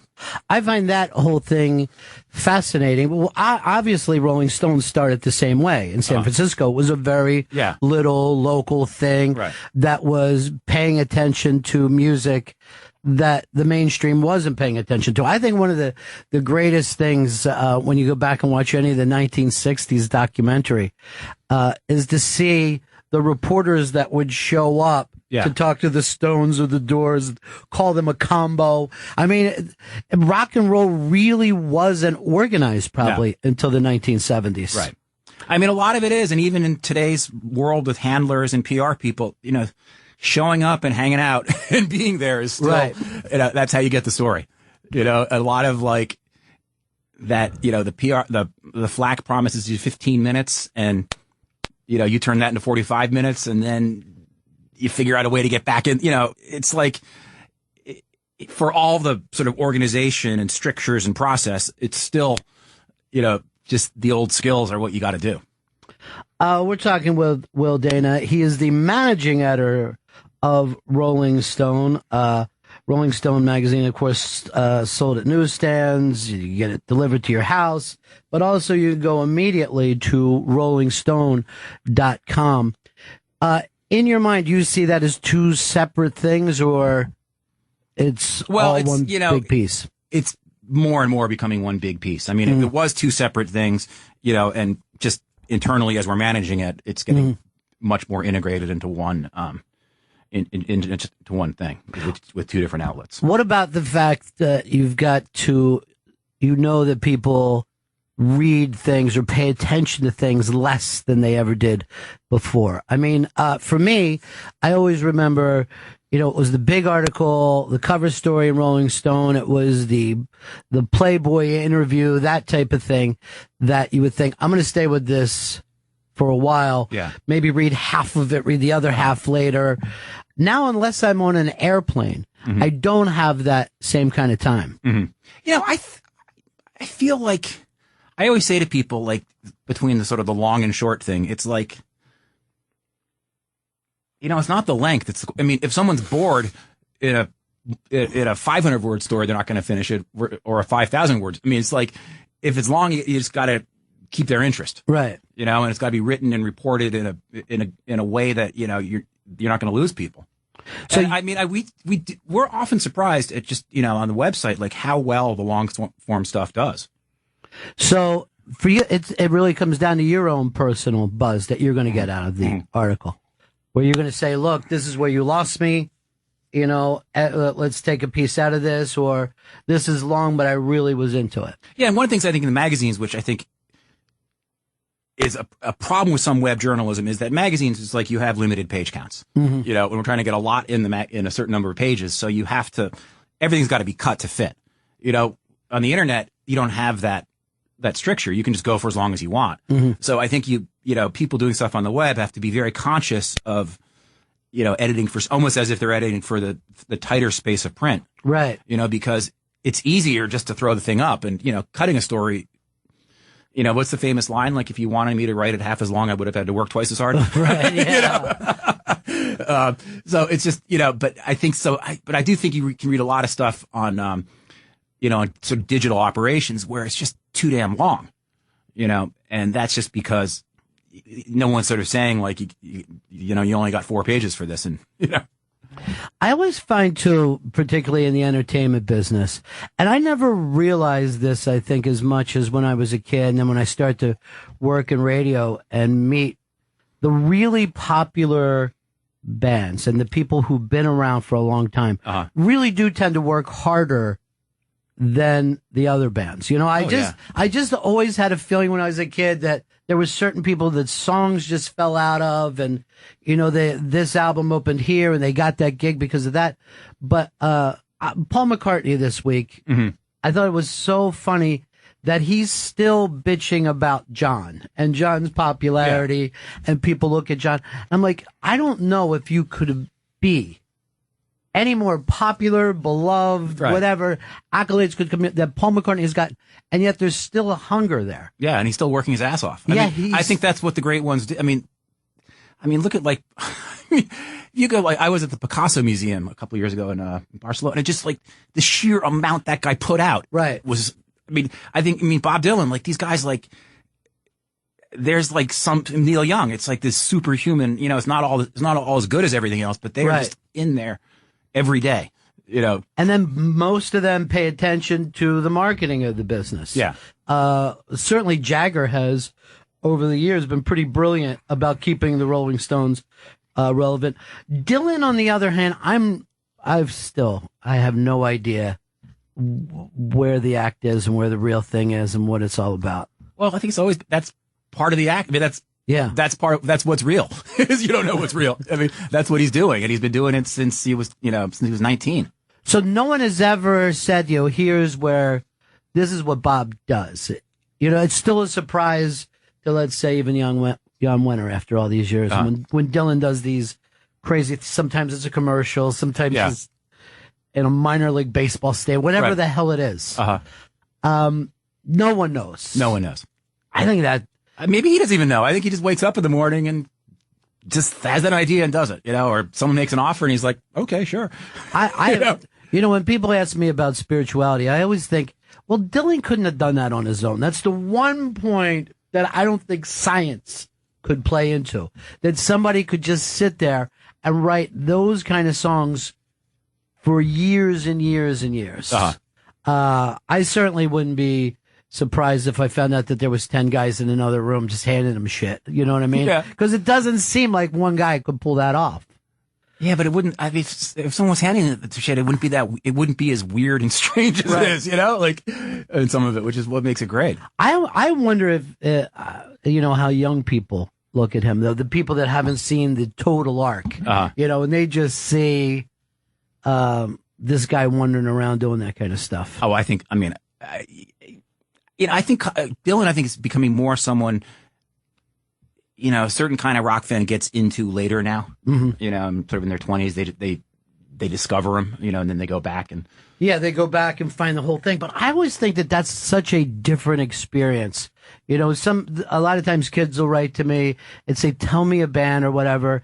And I'll give them like the Velvet Underground, and they'll the following Monday, I'll tell them on Friday, Monday, and they goes, I listened to all the Velvet Underground stuff.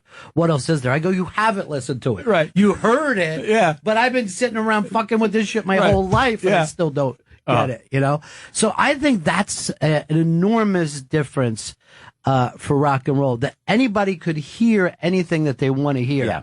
But I don't think that they go to sleep with that album on their chest anymore. I think that's a giant difference. But I think what you do have a lot of fans who have such a wider range of taste than, and it's not strange to be into country, Led Zeppelin, and EDM anymore. Exactly. You can have that all on your on shuffle. Yeah, and at the same time that these kids know 60 years worth of music. When I first became a rock and roll fan, I only had to pick up on a decade and a half. But they had to. But see, what my point, to me, the huge difference is that so I'm 52 years old. I would read about an REM record in Rolling Stone in 1981. So right. It was hard to find that. You had to get on the train and go to the nearest college town to find the record store that would sell that. Exactly. And that would be and then you'd be there and you'd buy drugs on the street, you'd meet someone, and you'd end up having a sort of weird adventure, all based around trying to go find that record. Now it's just you're sitting on your couch and it's all there. So I think that there was a much more of a to be a rock fan was work, and it became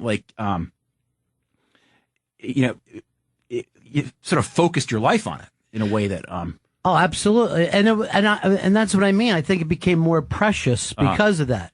I saw, and also you had to think am I going to spend $49 for this record that I just read about? Or is this the biggest mistake I've ever made in my life? Remember that feeling? Remember that feeling of getting home with a record and not liking it and be like, I spent $5 on this shit. It would be terrible. You just feel so bad. It would be a horrible, horrible feeling.